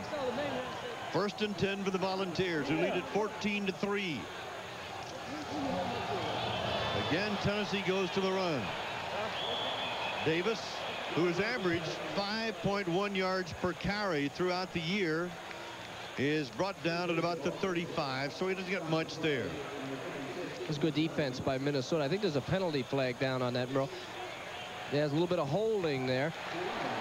That'll happen, you know. Remember I said that Minnesota is a little bit heavier. They're slower, but they've got strength. They're a Big Ten team, real heavy on the weights, while Tennessee is a quicker team, an SEC team. And as the game goes on, those lighter guys, if they get tired, they're gonna start holding, and they're not going to be able to hold their blocks longer, and we might see some infractions. That's a big penalty because it took field position away now, and we talked about how that kind of inhibits the Tennessee offense. It is first down and 20 at the 24-yard line of the Volunteers. Anthony Miller is split out wide to the left. He can really fly. A screen and draw down here. And Francis to throw. Has a problem. Runs the ball and is pulled down from behind at about the 26. May have fallen forward to the 27. Larry Joyner, number 20. Gary Hadd, number 68. There on the tackle for the Golden Gophers. All right, he wants to get some kind of a high percentage pass here, but the coverage is there. Now, Francis, they get nervous when Francis runs. Look at that. They keep him in the pocket, and now they run him down. They're nervous. Now, they drop off quite a bit if they lose Francis at the quarterback position. They don't like him to run the option, and they don't want him forced out of the pocket because he could be hurt. So that's a good play by the Minnesota defense, forcing him out. Second down, 17 for Jeff Francis and the Volunteers. Again, he's going to be hit, but bounces off the tackle, gets the ball away, completes the pass to the 30-yard line, and it is William Howard out of the backfield, but they're way short of a first down. He got 9 on the play. Don Pollard, number 47, the weak side linebacker, and Larry Joyner, number 20, the outside linebacker from Memphis, on the hit. Third down, 9. Okay, here's Joyner, had a big first half, a lot of big plays. This is a tough play for a linebacker. He doesn't know what to do. Francis is out there, doesn't know whether he's going to run, but he holds his ground and then makes a real good reaction play and helps on the tackle. And that's good defense by Joyner on it in a tough situation where he doesn't know whether the quarterback's going to run or pass. And for the third time in the ball game, Jeff Francis changes his cadence and Minnesota jumps. Well, you're taught defensively now. You're taught to watch the ball. See, that's an illegal procedure penalty. What he's calling for is, I want a penalty on him. He's got to use the same cadence. If he changes his voice to draw them off, that should be an offensive penalty. And that's what Gutekunst is saying. Coach John Gutekunst from Minnesota, he's saying he's changing his voice. He's drawing my people off. That should be a penalty on them. But defensively, your responsibility is to go on movement and not sound. You've almost got to shut it out and just watch the ball and the man in front of you. You go on movement. Third down, Cleveland rather, comes into the slot to the left, and wide to the left is Anthony Miller. Tennessee goes to the run, but they do not get the first down with William Howard as the Minnesota defense reacts and stops him. And you saw Bruce Holmes, 88, Gary Hadd, 68. Gary Hadd, the junior nose guard from Burnsville, Minnesota. And Anthony Burke, number 95, the senior out of Minnetonka, helping out. Those 3 down linemen did a great job. Hadd holding up the center, and the fullback had no place to go. They were able to react. A good series helped by a penalty on Tennessee. That holding penalty really shut down the Volunteer attack. Roselle Richardson is back to take the punt from Bob Garman. Richardson, a sophomore out of Warren, Ohio. Garman gets the kick away, hangs it high, and the orange shirts are down to the coverage, and Richardson calls for the fair catch, taking it at his own 12-yard line. A kick of 46 yards, no return. And we'll be back after these messages from your local station. This is the Raycom Sports Network. Time. Tennessee over Minnesota 14-3, 11:48 to go in the third quarter. Minnesota's Foggy throws, completes, and it is Mel Anderson who gets the ball out for a first down across the 25 and is out of bounds at about the 27. Kelly Ziegler, number 49, got him out of bounds.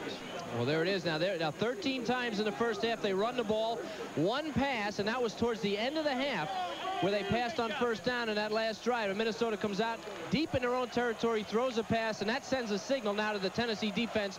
You better spread out, be on your toes a little bit, because anything can happen. First down to the 27 for Ricky Foggy and company. Foggy options and pitches and loses. Thompson, no place to go. They ran to the short side, and Dale Jones, the All-America linebacker, number 54, over there to trap him.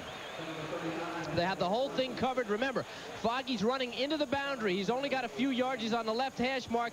Now, to me, he should have kept the ball. He's reading the thing. He knows there's no place to go. Why put the ball in the air, turn your head upfield, pick up a yard? You're going to lose yardage anyway. So they do lose one. It'll be 2nd and 11, and now the wishbone for Minnesota.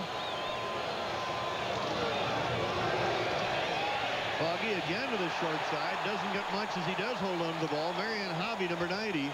Freshman from Irondale, Alabama. That's 6'4" and 261 pounds over there to make the tackle. So they got the yard back. They lost him maybe a foot more. Well, the reason this is happening, why they're running to the short side, again, 11 men, 5 men to the short side of the field. They figure they have it outmanned, but the quickness of the Tennessee defense, see the inside out? Foggy's got no place to go. His pitch man was out of bounds. He couldn't throw it to him, so he's got to eat the ball. They've got to adjust. They have to maybe run to the strength of the Tennessee defense. Tennessee's reading this thing too easily. 5 defensive backs on the field for Tennessee. Anderson and Bruce are the wideouts now. As Foggy play fakes, looks for a receiver, throws over the middle, and a flag goes down. The pass was incomplete. Mel Anderson caught the ball, and I was kind of looking for the flag, so let's see what it's all about. Well, it looked to me like Davis was on his back early, riding his back.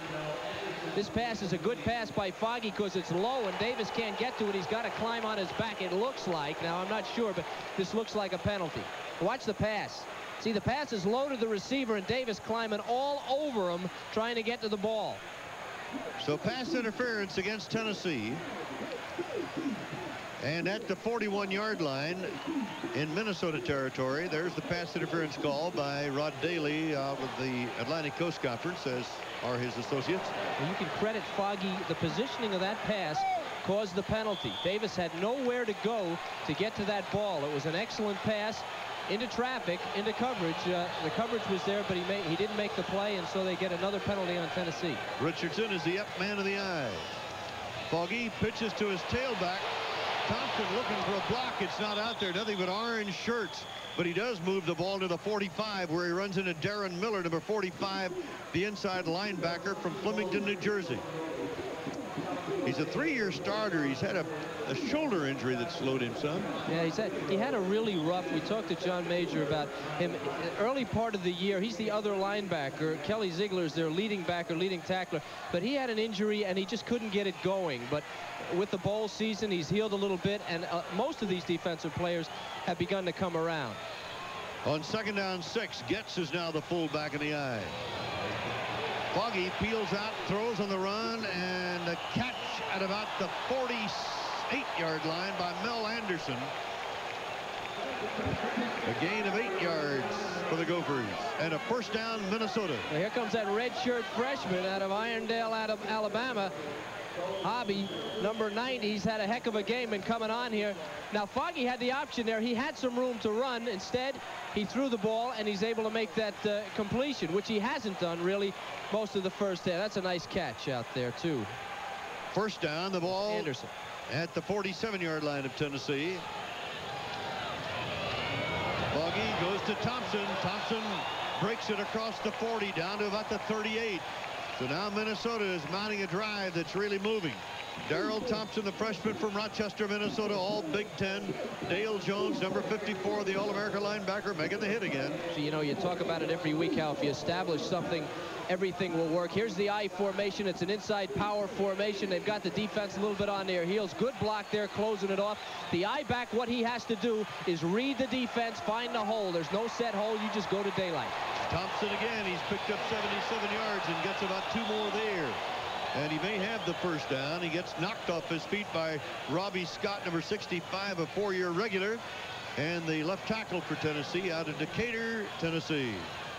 Guys are so quick, Merle. These orange guys, they're so quick. They go laterally. They get in the holes. You almost, to block them, you almost have to zone block them and pick them off as they come by. They stun a lot. They do a lot of tricks on the line of scrimmage. And you got to stay. The offensive line of zone block is you stay in your area. You wait for somebody to come into the area, and you just pick them up and push them out of the way. Let your backs read. 3rd down, length of the football for a first down. Richardson, the fullback, blocks for Thompson. There's a big pile up there, and I don't know if he made it or not. Too slow. The thing was too slow. The defense reacted too quickly. They had to hit that thing quick, and they couldn't do it. Fred Bennett, 95, the middle guard. Strong safety, Charles Davis, 22 on the hit. This is a power formation, but it's got to be quick. Now, this thing, it's almost like a little bit of a counter. See, it's just too slow, too much space between him and his blockers. Let the defense get in behind him. You just can't do that. That was Scott getting in behind the blocking and making the play. These guys go pop. You got a boom right in there. But remember, it's been a while since they played. Timing could be a little bit off. 4th down, length of the football, and it's decision time for Minnesota, trailing 14-3 with 6:54 left to go in the 3rd quarter here in the 28th Annual Liberty Bowl. I cannot believe that there's a decision to be made here. A power team has got to make this play. 4th and a yard, they've got to be able to make a yard. And so the 30-second clock ran out. 14-3. We'll be back after this. Clock 25 in college, of course. Minnesota beat the clock by calling a timeout. And now it's 4th down. Inches. Merle, if they don't make this, they have no offense. They're a running team, and a running team in the other team's territory has got to establish something. They have to be able to get a half yard or a yard for a 1st down. Now, remember early in the 2nd half, the crowd got into this thing, and they had to go on 1st sound or movement, and the crowd is screaming again. Caused them some problems early. Foggy on the option and keeps it 1st down. He's down the sideline. Foggy cuts back inside the 15 and is knocked out of bounds on the 13. Big play by Foggy. Whoa, extracurricular activities going on now. This shouldn't happen. Nope. It's because it's the quarterback. You know, the quarterback will get everybody on the field. If you rough up the quarterback, you're guaranteed you get everybody on the field. You rough up a guard, nobody cares, or a tackle. They can defend themselves. You get one of these big, skinny quarterbacks, and the rest of the team thinks he's getting hammered over there, and they're gonna clear the bench. And it happened on the Minnesota side, and they were pushing Foggy out of bounds. And I know that they all want to protect their quarterback. A 26-yard run by Foggy. Now Foggy makes a great play right there as he slices through. Now watch what happens. See how, remember I talked about how high he runs in the 1st half? That's why he takes his punishment. He doesn't know how to hold his head down, put his head down, and that's what starts it. Hey, you're picking on our guy, Roselle Richardson, the fullback, and then everybody hurts their hands, which is what happens in a football fight. A lot of plastic out there. There are flags dropped all over the place, and now we'll have to, well, I think first of all, they're going to have a little cooling off period here. Well, the first penalty should go against Tennessee for tackling him out of bounds. There it is. And then you probably have an unsportsmanlike on everybody. This should be kind of a, it should be kind of a penalty on both sides. Now, here's Foggy again. He's got to duck his head. See, he's held up. Now this is the first penalty. He's clearly out of bounds. They take old Ricky and they drop him. And now everybody gets a flag. They don't have enough flags for one of these. Here's one for you and one for you. That was a dead ball foul, and we understand that a player from each team has been ejected. And it is 1st down Minnesota, where the play ended on the out of bounds. Before that run, by the way, Foggy had only 9 yards and 9 carries. And he shouldn't have gotten loose on that one. That was just, he turned sideways. The guy only weighs 185 pounds. He slid through there, thin as he is, and he was able to get in there. Watch Johnny Majors now with a headset on there as this fight breaks out across the way, and Johnson, oh, wait a minute, right, troops, get back. I noticed as soon as he starts saying, everybody said, all right, let's get back. At the 12-yard line, 1st down Minnesota. Getz is the fullback of the eye, and again Foggy says, hey, my guys cannot hear the count.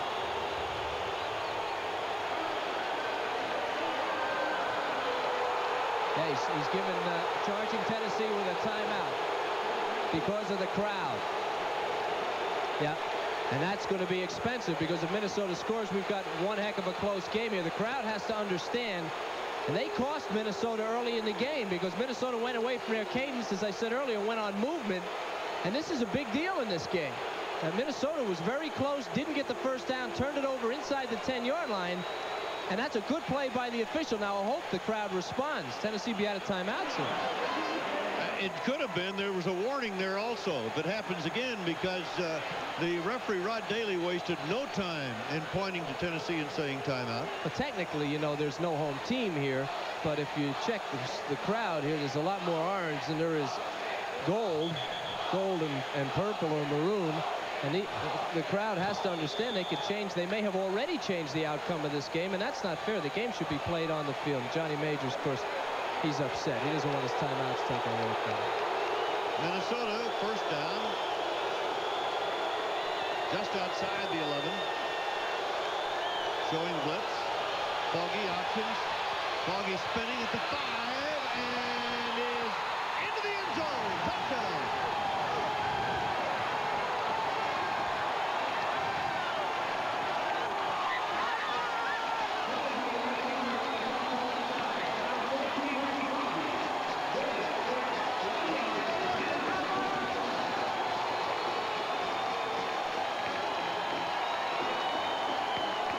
Ricky Foggy. An 11-yard touchdown run. 88-yard drive. 2 big plays by Foggy on the ground. It appears Minnesota will go for the 2-point conversion. They trailed by a score of 14-9.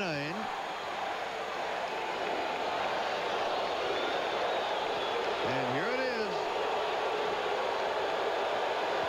Gets the fullback in the eye.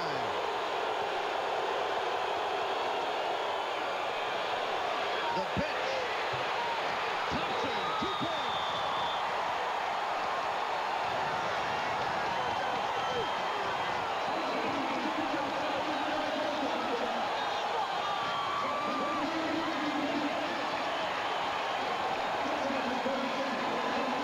So the Golden Gophers come storming back with a long touchdown drive with great running by Foggy, and Thompson gets the 2-point conversion, and it's 14-11 Tennessee. 3 penalties so far in this half for Tennessee, and they have not shut down Ricky Foggy in the 3rd quarter. Watch this. Looks like a basketball player spinning and moving. 2 stress fractures this guy's playing with. He's into the end zone. That's a big one. From behind, you're playing defense. Now he's stringing them out. They've established a couple of things. The pass, not enough people for Tennessee. The blocking isn't the tackling isn't very good, and Foggy gets in. And the 2-point conversion, I'll tell you, Mel Anderson on the corner. I don't know if you'll be able to see him. I want you to watch 89, the wide receiver. Foggy's going to pitch it to Thompson. Now 89 at the goal line when he goes over, holding the block right there. Goes right over him. Anderson makes the block that gets Thompson in, and we're close. And it is now a 14-11 ball game with 6:30 to go in the 3rd quarter as Foggy runs for 40 of the 88-yard drive. Trailed at halftime and came back to win. They have scored first here in the 3rd quarter and trailed 14-11. A couple of things happened there, Merle. I mentioned just a second ago, Tennessee has had 3 penalties. We have 6:30 to go in the 3rd quarter. They've had 3 penalties, 1 on offense, 2 on defense, hurt him very badly. And the first play of that drive was a pass. And what that did, it put it in Tennessee's mind, hey, these guys will pass on any down. It opened up their offense. Foggy was able to get around the corner. The 2 big plays, Foggy down the sideline, the penalty when they pushed him out, and then the touchdown by Foggy. And it's a different ball game. He's got Tennessee's defense on the run just a little bit. Chip Lohmiller will kick off to Anthony Miller. But it's picked up by one of the shorter men and returned to the 30-yard line. Keith Davis, who was about 4 or 5 yards in front of Anthony Miller, getting the ball out to the 30, 1st and 10 for Tennessee. Volunteers have not been as impressive all night as they were on their first drive when Francis had 8 of 9 completions. They went right down the field. Minnesota's made adjustments, and they've shut down this Tennessee offense, except for that 2nd touchdown, which was a screen pass. They played most of the conventional plays very well. Miller splits out wide to the left side, Cleveland to the right side. Jeff Francis, there's the book on him for the night. 2 touchdowns for Tennessee. Francis throws, the ball is batted down. And number 56, John Leverins, the linebacker, was the man who got his hands up there to bat it down. From Ankeny, Iowa. I know Ankeny. Good town. I've been in Ankeny. Minnesota defense took a short drop there. They tried the quick pass on 1st down. Didn't work. Minnesota ready for it. Cleveland and Miller come to the left side for Tennessee on 2nd and 10. Tennessee goes to the run. That's William Howard. Howard wraps both hands around the football, bangs his way out across the 35 to about the 38. Donovan Small, number 35, you saw him put that rolling block for the tackle. And Small is a tough guy at 5'11", 190. four-year Letterman senior from Wheeling, Illinois, plays at free safety for Minnesota. Third down, about a yard.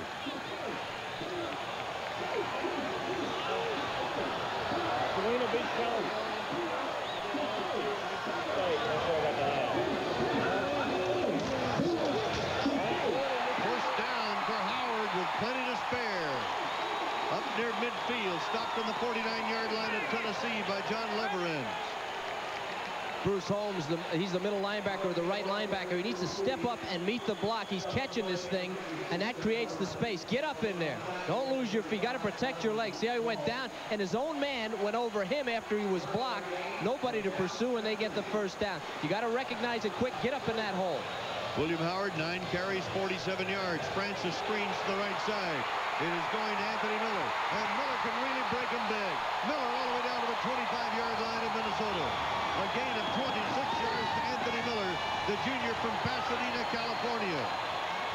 Well, they've thrown away that conservative offense that they've been running since early in the first quarter, and they've opened it up again. Francis with the gun outside. Watch the lineman come out here and make a block. Right there, you get a guy right on McKee. He's blocked. And now it's down the road.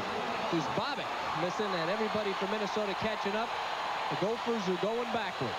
At the 25, Tennessee is on the march, leading at 14-11 with 4:53 to play in the third quarter. A missed hit. And then Panushka, who has just come into the game for his first carry of the night, gets nailed, but is stopped at about the line of scrimmage. Yeah, that's a rough awakening when you just come in. Panushka here, it's a blitz, and this is what makes the play, even though he doesn't get the tackle. That was Leverins making a hit there and slowing him down, and Panushka, they just lay on him when he falls down. That's a good call on the blitz there. They suspected run. They were able to slow it down. Second down, 10 for Tennessee. Francis throws incomplete. Threw the ball into the ground. Good move also. Davis was out there. Francis recognized. He saw those white shirts. Heady play for a sophomore and pretty good defense for Minnesota. He just threw that ball right into the ground. That was for you. For me? For me, Ricky? That was for me. Ricky Foggy.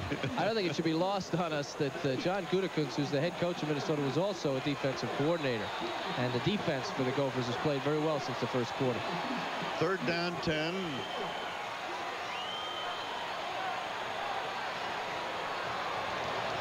Francis wants it in the air. Completes a pass, but a tremendous hit by Deuce Bobick on Keith Davis. And he got about 5 yards, and Deuce Bobick really punished him. That's a hard name to forget. We talked about the Minnesota defense being slow of foot. They are, but their philosophy is, hey, if you catch it, I'm going to make you pay for it. And there he is right there carrying out that philosophy, and it'll work. 6'4", 235. You get popped by him enough times, and you'll be seeing stars. It'll be fourth down and 4. Reves will go from the 26, making it a 36-yard effort.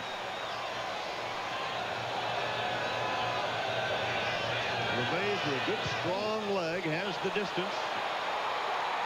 It is not good, however. It is wide. Minnesota will take over. And we'll be back after these messages from your local station. This is the Raycom Sports Network. Gets it on the run to Ron Getz, number 37, the freshman from Waconia, Minnesota. Great block by Paul Anderson, the left guard. Is he ever quick? He was across that line and Getz right off his butt, picking up the first down. Getz getting 7 on the play. The disqualified players after that little melee over in the sideline, Carlos McGee and Roselle Richardson were ejected for Minnesota. McGee, a defensive back, Roselle Richardson, the fullback, and Victor Pepper, the starting cornerback for Tennessee, was ejected. Foggy throwing, and a completion, yes, at the 48-yard line to Mel Richardson. Boy, they working that short side of the field with not much room. Yeah, what a play by Foggy. Check that. It was Ray Armstrong who made the reception. Yeah, watch this play by Foggy. I mean, Foggy is literally going out of bounds here, throwing against his movement. Keeps it in bounds, boom, right where it needs to be. Ray Armstrong, a freshman from Jacksonville, Arkansas, on the reception. Another first down for Minnesota at the 47-yard line of Tennessee. Foggy options to the short side again, this time to Darrell Thompson. Thompson doesn't get much. There's no place to run, but he is out of bounds at about the 44 by Dale Jones. Well, Pepper is out of the game. The corner, he's the right corner, and if you'll notice, they're going towards the right side of the defense. Pepper is the most consistent cornerback they had.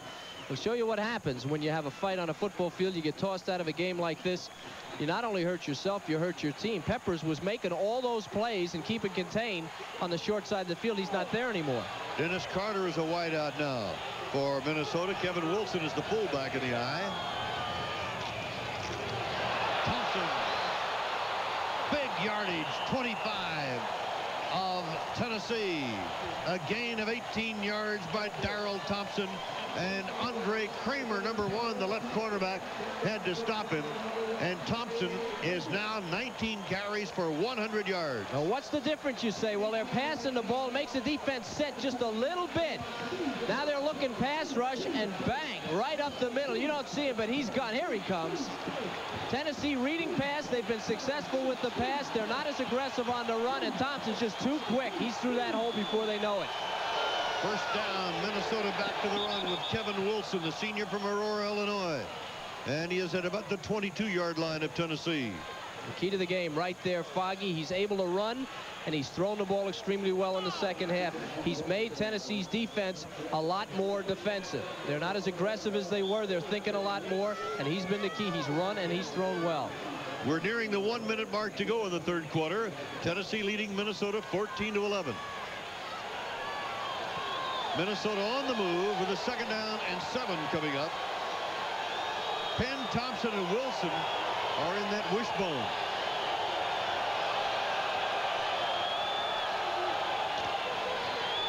Foggy throws under a rush, and it is incomplete, out of bounds.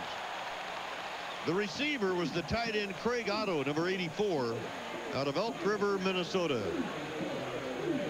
A lot of pressure on Foggy there. They came right away. Tennessee, their outside people coming right at him. You'll see it here as Foggy. He really doesn't have time, and he throws this ball a long way across the field. Here you go. Off his back foot. That was Charles Davis coming from the strong safety position. That's a surprise on him. A little strong safety force. Foggy had to get rid of it. And a surprise for our cameraman, Bruce Deck. Hang in there, Bruce. Boy, 3rd down and 7. They were coming right at it. Thompson going for the first down. He's going to be very close. He's at the 15, just barely inside the 15. It was Terry Brown, free safety, who made the tackle. And we have 40 seconds to go in the third quarter. First down. Travel arrangements made through 18-yard line. Foggy options, pitches, and Thompson rolled out of bounds at about the 12, and a flag was dropped. Well, that's a crazy play there. That was about a 12-inch pitch right at the sideline. Foggy, these guys, I'll tell you, they pitch the ball. It doesn't have to be very far for them to pitch it. Holding against Minnesota. Big penalty there. You know, one of the things that you have to be impressed with Thompson's running, but as a freshman, you got to be impressed with his poise. Well, he's a special player, you can tell. A kid who's 17, 18 years old. For him to be able to run with the power that he does and read the holes as quickly as he does. And handle those pitches. Yeah, and he handles the pitches well. You're right, Merle. I mean, he's a special player, but he's been recognized already. He's number 1 on the first team, all Big Ten this year. He's a freshman. He led the Big Ten in rushing. I mean, that's right there, the stature leading the Big Ten in rushing. And when you're talking about a kid who's just out of high school, he's got a long way to go. And the thing about him, he's tall and he's 204 pounds. They'll put about 20 pounds on that guy, and he'll be a train. They're letting the clock run down to end the third quarter, and we have come to the end of the third period here at the 28th Annual Liberty Bowl. The Tennessee Volunteers are leading the Minnesota Golden Gophers by a score of 14-11. But the Gophers are on the march. They'll have a 1st and 20 when we return for the fourth quarter.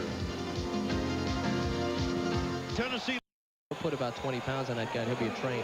They're letting the clock run down to end the third quarter, and we have come to the end of the third period here at the 28th Annual Liberty Bowl. The Tennessee Volunteers are leading the Minnesota Golden Gophers by a score of 14-11, but the Gophers are on the march. They'll have a 1st and 20 when we return for the fourth quarter. Tennessee leading Minnesota 14-11. Look at the yardage. Minnesota has obviously dominated the third quarter.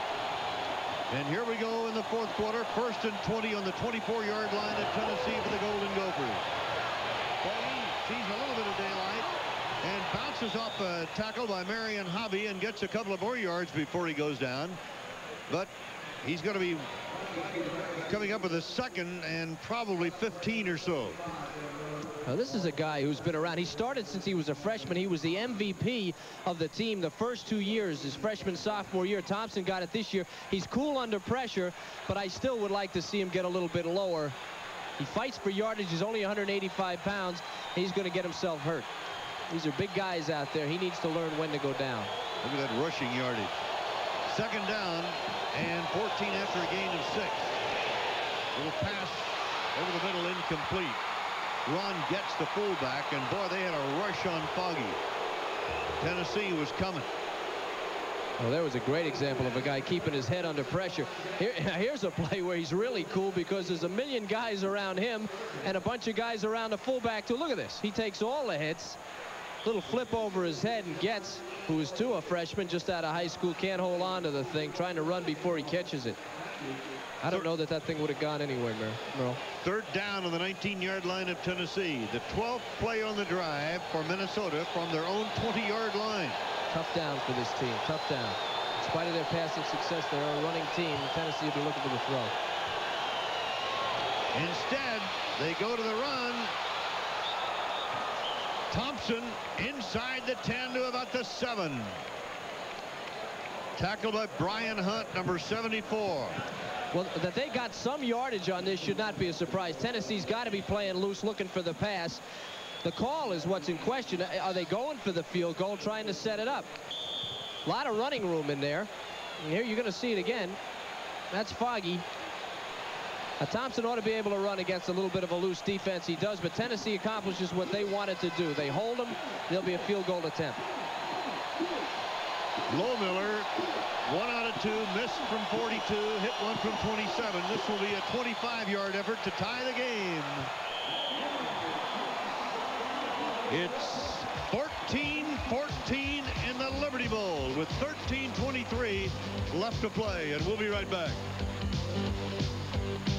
Floor of the Liberty Bowl, Merle Harmon and Kevin Kiley with you, and we want to thank our spotters, Bill Spillner, who's handling Tennessee. We'll also thank our sponsors, and Mark Johnson, who's working the Minnesota board, and Marty Arnoff, who does his usual excellent job as our statistician. And gentlemen, we thank you. Man, we're up in the air watching this one. I'd like to thank the selection committee. It's a pretty good matchup. Yes, sir.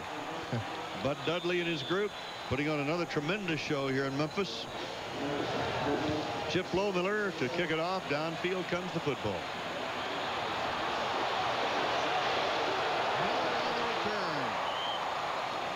Anthony gets out across the 30 to about the 33. A return of 30 yards. And that's where we are, and it's a long way up here, folks. It was as a cloud just went by. You know, letter to mail, just hand it to the pilot, huh? You know, I can't even see the numbers. Can you, Merle? It's a good thing they got different color uniforms. There's the Liberty Bowl trophy, and it is beautiful. It's also up for grabs. That's the shape of the stadium, by the way. It's a replica of the stadium. They're going to enlarge the stadium to 65,000 for next year. Francis goes over the middle. Man open. Catch made at the 46-yard line. That was Davis, I believe. I was Kenneth Davis, Keith Davis out there, and he's wide open all the way. He slips out of the backfield, and he gets loose downfield. No, that's not Davis. That was Middlebrooks, the tight end. I'm sorry, Middlebrooks, the tight end, on a pattern, a little bit of a flag pattern, straight down the field, wide open all the way. 1st and 10 on the 46-yard line of Minnesota. Score tied at 14. Francis throwing. Francis hitting. And the receiver is Anthony Miller. And Miller can really turn it on down the sideline, but he is out of bounds. has averaged 18.5 yards per catch this year, and he just picked up 24 on that one. Well, this pattern has killed Minnesota. Not only are they not covering these guys on this little hitch pattern, they're not tackling them either. Now, Martinez got to do a better job than that. He's got to come up with a little more force. If he's going to miss the tackle, he's got to be going full speed. Because this guy, they're just turning up field all day. Clinkscale scored on that early in the game, got loose another time. They can't let that happen. Tennessee on the move now. In Gopher territory at the 23. Tennessee to the run. It's Howard. And Howard is inside the 20 to about the 18. Leverens, the linebacker, number 56, making the tackle. Tonight's official attendance, 51,327, a sellout crowd. And as I mentioned a moment ago, they're going to start construction very shortly on the stadium here to increase the capacity to 65,000. They will go up with seats across the way, the area that you're looking at now. Second down, 6.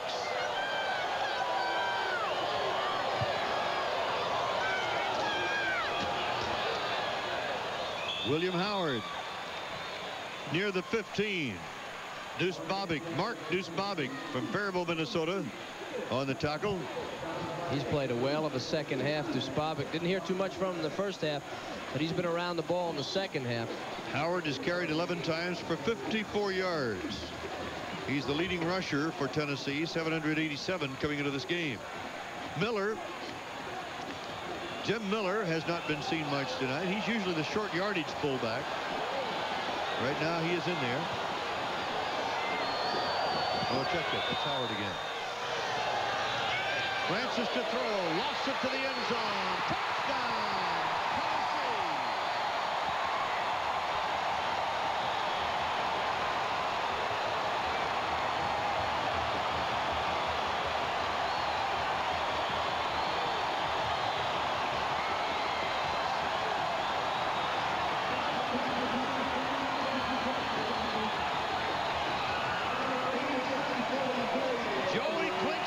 His second touchdown reception tonight.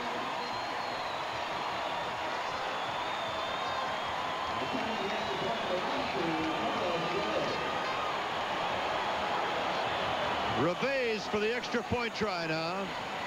20-14 Tennessee. 21-14 Tennessee. A 15-yard touchdown pass to Clinkscale. Well, this guy specializes in the over-the-shoulder catch. Francis, what a great pass here. And Martinez, no chance, and a heck of a catch by Clinkscale. That thing right in his hand over his shoulder, just the way he likes it. This is a guy who was recruited by Oklahoma and Georgia. Clinkscale decided to come to Tennessee, and he's glad he did. One of the truly great young receivers that they have. Excuse me, he's a senior, a leader on this receiving corps. Great play here. Okay, here it is. Now, this is a play that when you have an excellent quarterback and a good receiver, you can make it work. They loft the pass. Defense is not really bad. A little bit of pushing in there. He needs to turn around. He didn't turn around. When Clinkscale turned around, had he turned around, he might have got his hand on it. Instead, he's going in blind, has no chance to get the ball. Clinkscale has got 2 touchdown passes. Francis has thrown for 3, and Tennessee is back on top, 21-14. Back on top, 21-14, 11:21 to go in the ball game. Bang, bang, bang. What was that plays? Didn't take long. Yeah, they got that air game going. Francis is very impressive, I think, for a sophomore. This guy's going to be around 2 more years, and he's got some receivers.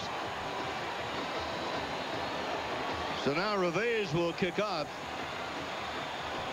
Francis had those big shoes to fill. We mentioned at the outset of the ball game. Darrell Dickey, of course, had an outstanding year last year for Tennessee. The leather is popping as the return is made to the 35-yard line by Kevin Wilson. So Wilson has been the up man, so to speak. 3 returns for him tonight.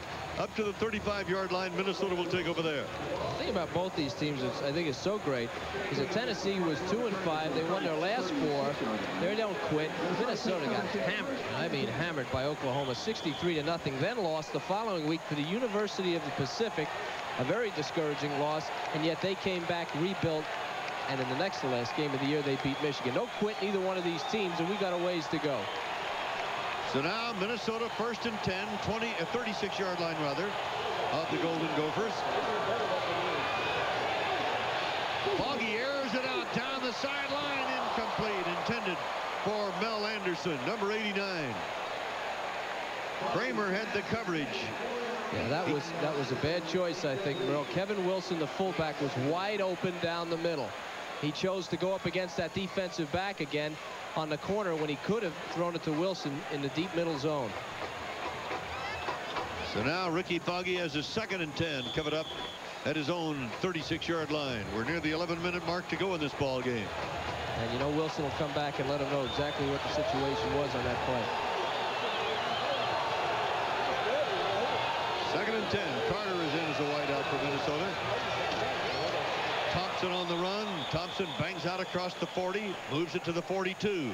One of the things that really impresses about Thompson is he was brought down by Brian Kimbrough, number 55, the outside linebacker. One of the things that impresses when he sees that he's going to make contact, he gets down low and gets that extra 2 or 3 yards. That's unusual for a freshman because they've just come out of high school, and usually the great ones were such great athletes in high school that nobody really got good hits on him, didn't touch him. And this kid is smart, and he's got a lot of the great techniques.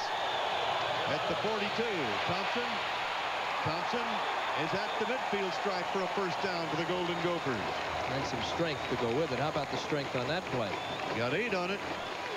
He bought his people. He bought his offensive linemen plaques at the end of the year because he led the Big Ten in rushing. And to show you how smart he is, he also bought the offensive coaches some plaques. Look at this. He's hit there. And you're right. See how he gets that lean? And that lean is what helps him get yardage. And so we have a timeout with 10 minutes and 28 seconds to go in the Liberty Bowl game. The Volunteers of Tennessee 21, the Golden Gophers of Minnesota 14.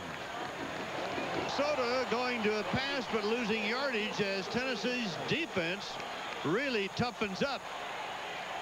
And Dale Jones winds up throwing the run, gets for a loss. Let's see where they mark that ball though. At the 44-yard line. It'll be 2nd and almost 15 yards to go.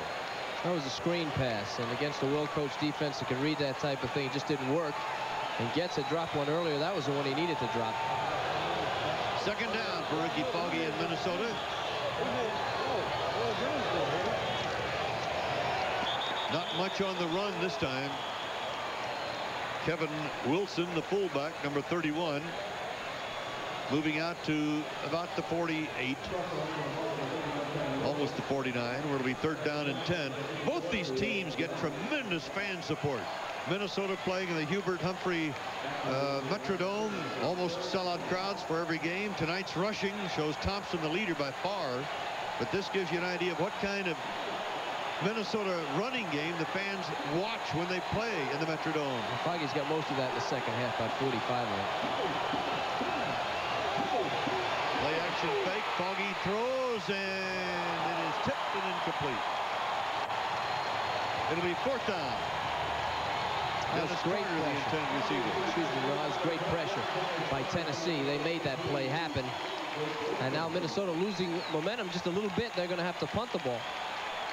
Talking about Minnesota's support, they averaged over 60,000 a game. They set an all-time Metrodome record, 65,000 for their Iowa game. But how about Tennessee? Boy, they average in the 90,000s, and I understand they're going to put some more seats at Neyland Stadium. Well, they got 73,000 for the spring game. Wouldn't that something? That's incredible. They averaged about 92,000 a game. I think they broke Minnesota's record for a spring game. I think Minnesota was up around 40 or 50. Brent Herbal for his first punt. And a fair catch is called for and taken at the 17-yard line by Thomas Woods. So Tennessee will play it after that 34-yard punt. And we'll be back after these messages from your local station on the Raycom Sports Network. Tennessee takes over at its own 17-yard line. We're in the 4th quarter. 8:42 remaining to play. Jeff Francis at the controls of the Volunteers. Great hit behind the line on William Howard. Leverins came firing through there, the linebacker, and popped him down on the 15. Ankeny, Iowa. John Leverins played basketball, baseball, track, and I'll tell you, he read this thing immediately, cut right through before those linemen could get to him. Number 56. He's in the Liberty Bowl. He's happy. 2nd down, 12 for Tennessee.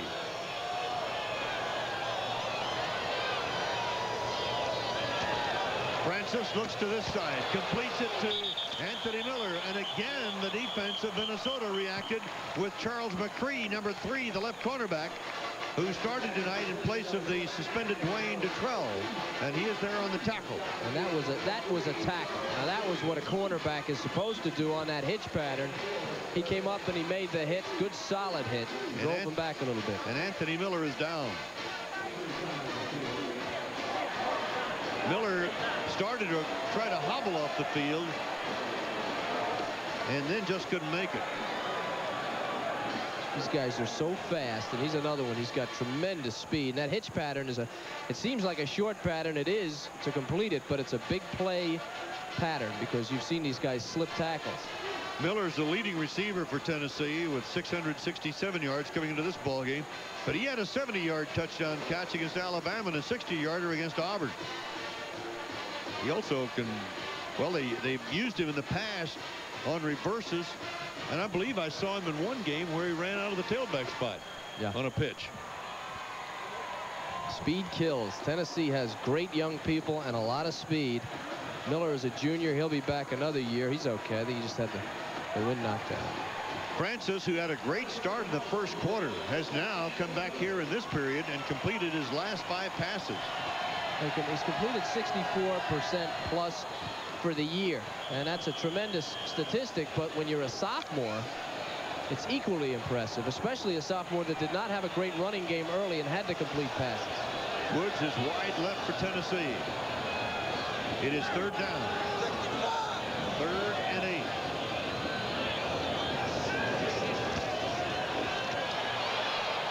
Tackle miss, almost an interception, but a pass broken up. And again, it's Leverens, the linebacker. Flag was dropped on the play, however. Leverens, only a freshman. What a reaction by Leverens for a linebacker. That's got to be holding, yeah. They were coming hard. Minnesota had 2 guys. One guy went right by Francis, and the other guy was bearing down on him. They had to hold to protect him. Gophers have been coming out of the ground here lately. Dusbabek, see, here he goes. He might be being held there. Then you have a little push. Maybe the second guy is the one they called. And how about that for reaction from a linebacker? As strong as he throws the ball, Leverens was able to get in there, almost intercepted. The holding penalty rejected. 4th down, 8. Bob Garman in to do the punting. Garman's a great story. He was having a problem with his kicking. And Coach May, there you see another one. Not too much on that one, and the ball is out of bounds at the 49-yard line in Tennessee territory. And so Minnesota, great field position. 7:15 left to play in the ball game. 21-14 Volunteers, only a 29-yard kick. Garman, when we left, Coach Majors put an ad in the school newspaper looking for a punter last year, trying to shake him up, did a little yelling. He said he came around just fine. Very pleased with his punting until that last one. Yeah. Minnesota 1st down. Inside Tennessee territory. The pitch comes to the tailback Thompson. And Thompson is down at about the 45-yard line of Tennessee. Keith DeLong, number 33, the inside linebacker on the hit. Comparing the quarterbacks, Francis 216 yards in the air, Foggy 119, but on the other side, Foggy has rushed for 52, and 40 of those were in that 1 touchdown drive when he scored. Equally valuable to their teams, though. I wouldn't give either one of them the edge at this point. They've both been making the thing go. On 3rd down 8. Foggy throwing incomplete on the 38-yard line. Brian Kimbrough, number 55, covering Mel Anderson, the split end. And it's 3rd down. I believe I said 3rd down a moment ago. This will be the 3rd down play coming up. Yeah, Kimbrough did the right thing. He was in position to make contact and get a penalty, but he laid off, and the pass wasn't completed. A hard thing for a linebacker to do, but he just kind of sat back.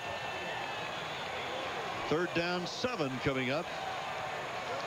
Tough down. This is a tough down for Minnesota. Real tough, because they become predictable at this point, and that's exactly what they want to stay away from. Here comes the blitz.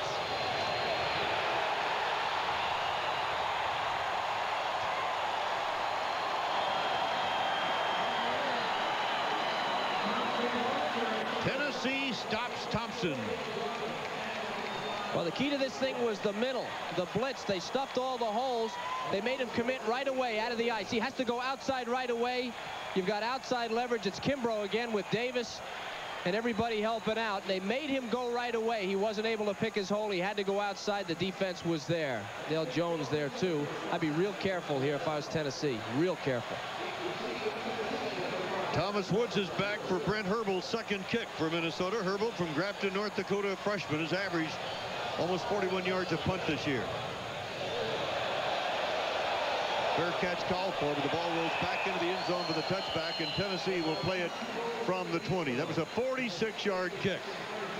Timeout, 5:35 to go. Back after this from your local station on the Raycom Sports Network. Over at its own 20-yard line after that punt that went into the end zone. I want to thank Minnesota Athletic Director Paul Giel and Coach John Gutekunst and his staff and SID Bob Peterson for their help in our telecast tonight. 1st and 10, Tennessee at the 20. Francis on the pitch, and that defense reacts as William Howard gets nailed by Larry Joyner, who came firing through there, and John Leverins again. Larry Joyner, sometimes they list him as a strong safety. Watch him split the block. I think there's a little bit of holding. No problem. He goes right through that and makes the play. Now that's great defense and big play on 1st down. Now we've got a 2nd and real long. This kid's a senior, and he's been a tough one for Minnesota. Been through some hard times. It was a 1-10 season early in his career, and these guys have bounced back from that to go to 2 straight bowls. In fact, Joyner started the season as strong safety and then moved to the rush linebacker spot on the outside. A Memphis native. And the pass is incomplete. Intercepted, but out of bounds. I think it was intercepted. I don't know if he held the ball or not, but anyway, the signal was out of bounds. Steve Franklin over there, and that was a heck of a defensive play by Franklin, and very close to being a turnover in Tennessee territory. Well, thanks to Athletic Director Doug Dickey of Tennessee, Coach Johnny Majors and his staff, and Haywood Harris, the Sports Information Director, for their assistance in our telecast tonight.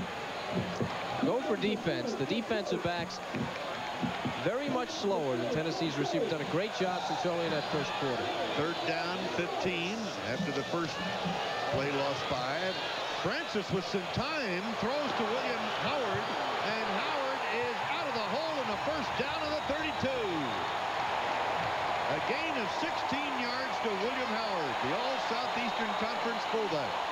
Boy, Minnesota did just what they wanted to do. They kept it in front of them, short of the 1st down. Now Howard, see him looking downfield, there's nothing. Now Howard hooks up.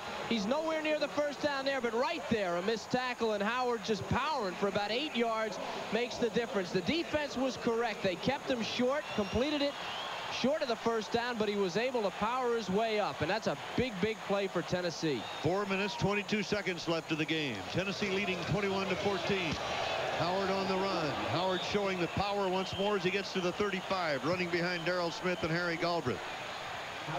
Well, that 1st down took the Minnesota running game out of the rest of the game now, because now we're getting down to 4 minutes. Had they got a turnover and gotten the ball, or had them turn the ball over on downs and gotten the ball with 4 or 4.5 minutes to go, they could have used that running game. And now with Tennessee running it down, it's going to be 2 minutes, minute and a half. They're going to lose more field position. Takes their running game out. They're going to have to go strictly pass, and that's a big disadvantage. Blake Scales comes wide to the left side. Now Tennessee split the backs. Coming back up the middle. William showing his talents to the 43-yard line. Volunteers running when they have to run. The mark of a good team. Move the chains. Howard leading the way. He's the leading rusher, the guy you would expect to get the ball in this situation. William comes from Lima, Ohio. 1st and 10, 43-yard line. Now we're down to 3:15 to go in the ball game.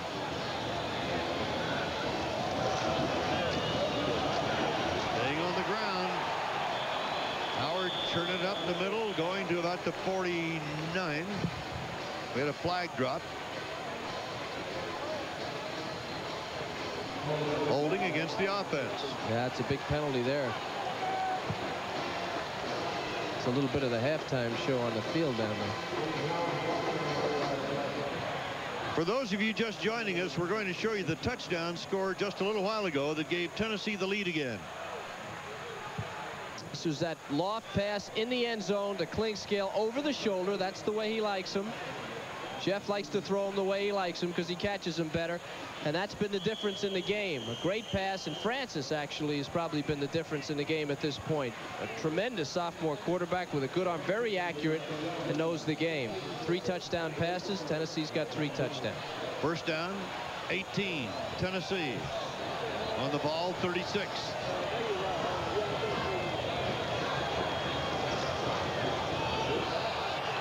Draw to Davis. That doesn't get much, just about the line of scrimmage, but it does eat up some time.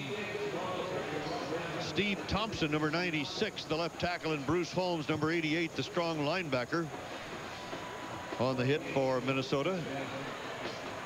Clock running at 2:23 to go. Minnesota has all their timeouts. I believe Tennessee has had the one taken. And they have 2 timeouts because of the crowd noise early in the second half. Minnesota has some time, but they need to stop Tennessee on this drive, on this particular series. Jim Miller, the fullback, William Howard, the tailback, and that eye for Tennessee. Play action, screen left. Tennessee, big in the air, and that's Anthony Miller. And Anthony Miller picks up some valuable yardage, but they're still about 7 yards short of a first down. They get about 11 on that. Boy, that's confidence in your quarterback's arms. Johnny Majors throwing it across the field laterally. If that thing's picked off, it's a touchdown for the other team, and you got to believe that your quarterback can read that thing, not throw it into traffic, and get it there. And he let him do it, and it worked. Third down and 6. Minnesota now facing that clock that is running at 1:23 to go in the game. Third down for Tennessee. They try to get it in the air. Francis trying to run out of the trap, throws the ball into the ground wisely. He had Anthony Miller in the area, but all he was concerned about was just getting rid of that football and not going for an interception, throwing the ball into the ground, which again shows the sophomore poise of Jeff Francis. Yeah, I believe Leverenz called a timeout after that play, and that would have stopped the clock anyway. He threw the ball into the ground, would have stopped the clock. Minnesota calling a timeout, that's a waste of a timeout, but that'll happen. A lot of young kids out there. It's an exciting game. See, John is saying, who called that timeout? Apparently, come on, John, you've got 2 more. Coach Goody just found out that someone had called a timeout. Now he's only got 1 left now. Johnny Majors says, that's all right, guys. 21-14, Volunteers over Minnesota. This is the first time these 2 teams have ever met in a football game. Liberty Bowl has been the host to Tennessee for 3 times now. Tennessee beating Arkansas 14-13 here in 1971, and defeating Maryland 7-3 in the Liberty Bowl in 1974. Now it's just 4th down. Bob Garman back to the punting. And bad punt last time, and 10 men on the line of scrimmage. Martinez is deep. They're going for it. Only a single man back there. Here comes the Minnesota rush, but Garman gets it away. Matt Martinez on the sideline, comes up the sideline. Oh, should have gone out of bounds. We had a flag drop. So the clock is stopped with 1 second remaining. Well, you got to stop the clock and change the possession, but you're right, Merle. He should have gone out of bounds. And we have a timeout now with 1:01 to go. 21-14, Tennessee over Minnesota. Kiley with you. 1:01 left in the ball game. 5 defensive backs on the field for Tennessee. Foggy 8 out of 18, 119 yards, throwing back up the middle. It's incomplete. The intended receiver was Craig Otto, the tight end, number 84. He looked over his shoulder one way. The ball was coming the other way.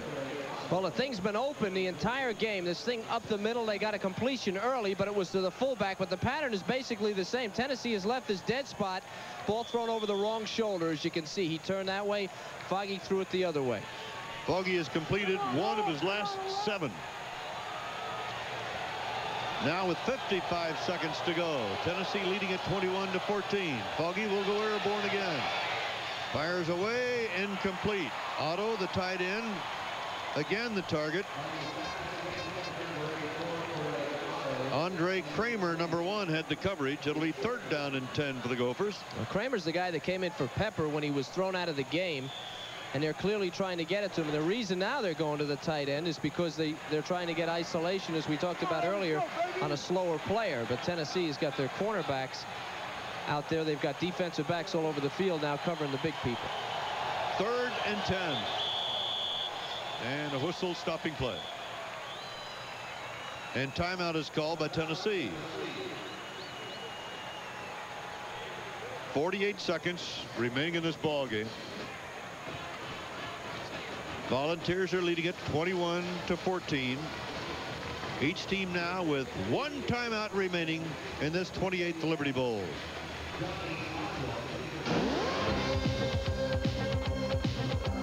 Tonight's Liberty Bowl game has been brought to you by the 1987 Chevy truck, because nothing works like a Chevy truck. Nothing. And by IBM and the growing family of IBM personal computers. By the U.S. Armed Forces. It's a great place to start. By Visa, accepted worldwide for shopping, dining, and travel. Visa, it's everywhere you want to be. And by Budweiser, Beechwood aged for that clean, crisp taste. This Bud's for you. 48 seconds left to play in this ball game, with Tennessee leading it 21-14 over the Minnesota Golden Gophers. I want to thank our excellent Raycom crew for their coverage tonight, led by executive producer Don McGuire, director Lonnie Dale, and a lot of hard-working people. Foggy on 3rd and 10. Completes this one up to the 35-yard line. It was Jason Bruce, number 38, brought down by Andre Kramer. A gain of 13 and a 1st down, and 38 seconds left of the game. Minnesota ready to snap that ball as soon as the chains have been moved. Clock runs. Play underway. Foggy to Thompson out of the backfield. Not much there at the 39, and the clock shows 29 seconds. Keith DeLong, 33, the inside linebacker, stops the play, and Minnesota stops the clock with this last timeout. Well, that was their last timeout. I was incorrect before. I thought they had an extra one, but that's their last timeout, and they've got 29 seconds to go. The president of Raycom Sports is Rick Ray. Executive Vice President Dee Ray. Our executive producer Don McGuire. And tonight's game was directed by Lonnie Dale. Technical director Stacy Smith. Associate producer David Handler. Associate director Ted Garcia. We hope you'll join Raycom for more of the finest in college football and basketball every season. Wednesday on many of these stations, see Baylor and Colorado meet in the 1986 Liberty Bowl. And then check your local listings for the best in college basketball, as Raycom televises more of the best college teams than anyone in the country, leading up to the championship tournaments in March. From coast to coast, no one covers college sports like Raycom Sports. Coach John Gutekunst. Goody, they call him, Coach Goody. Players were really pulling for him to get the job when Lou Holtz went to Notre Dame. It was a smart move hiring him. Yep. It wasn't a great shock to the team. 2nd down, 6. Foggy over the middle. Caught and dropped after the hit, and a very strong hit by Charles Davis, as he hit Mel Anderson.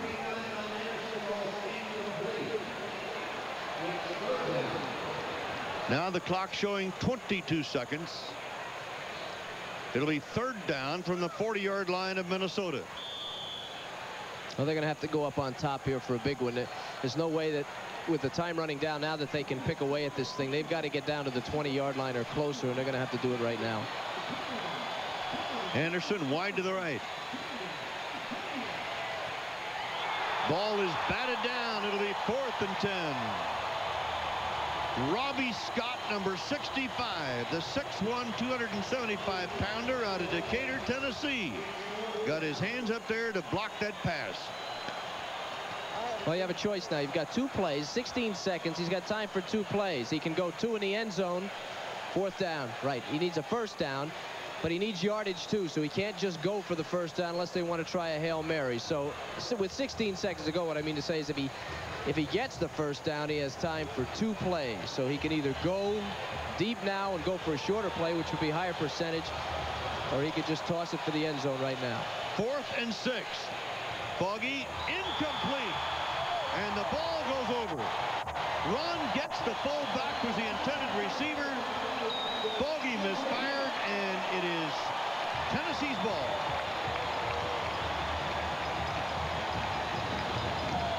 Yeah, he played a good game, though, Foggy. Real good game. This pass is thrown a little bit too hard. It behind gets. Curious how they went after this thing, going for the shoot. This thing is even short of a first down if it's completed. That ball was fired, and that's a fullback there. And fullbacks are not notorious for their great hands. So Tennessee takes over on the 40-yard line of Minnesota. The Volunteers leading it 21-14 with 11 seconds left to play in the game. Minnesota now facing defeat as Tennessee will kill the clock. And our Hayes Microcomputer player of the game tonight, Jeff Francis, the quarterback of Tennessee. There's the book on him. Hayes Microcomputers, say yes to the future with Hayes. Once again, our Hayes player of the game, Jeff Francis. 9 seconds.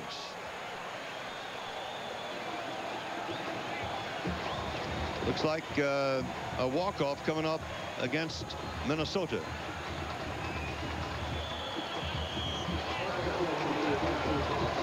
So a 5-yard penalty takes the ball to the 35-yard line. The clock running down, the clock running down. The ball game is over. And the Volunteers of Tennessee win their 3rd Liberty Bowl game, beating the Minnesota Golden Gophers by a score of 21-14. So Tennessee is now 3-0 in Liberty Bowl competition. The 28th annual Liberty Bowl from Memphis, Tennessee, as the coaches meet in the middle of the field, and Kevin, turned out to be a good ball game. It was a great ball game, I think. 2 teams that have a lot of good young players on them, and Tennessee, of course, with those great skill people, still young, and Francis, the sophomore quarterback. And how about the Gophers here? You're going to have the Gophers with their great tailback Thompson. Let's take a look at that last touchdown, and this is why Francis was the player of the game. This guy's not only got a strong arm, here's the accuracy. He didn't have to throw it hard, but he threw it right in there, the only place he could. 3 touchdown passes for Francis today. He was the difference in the game. The Tennessee passing offense just too strong for Minnesota. Thank you for joining us. I'm Merle Harmon along with Kevin Kiley from Memphis. This is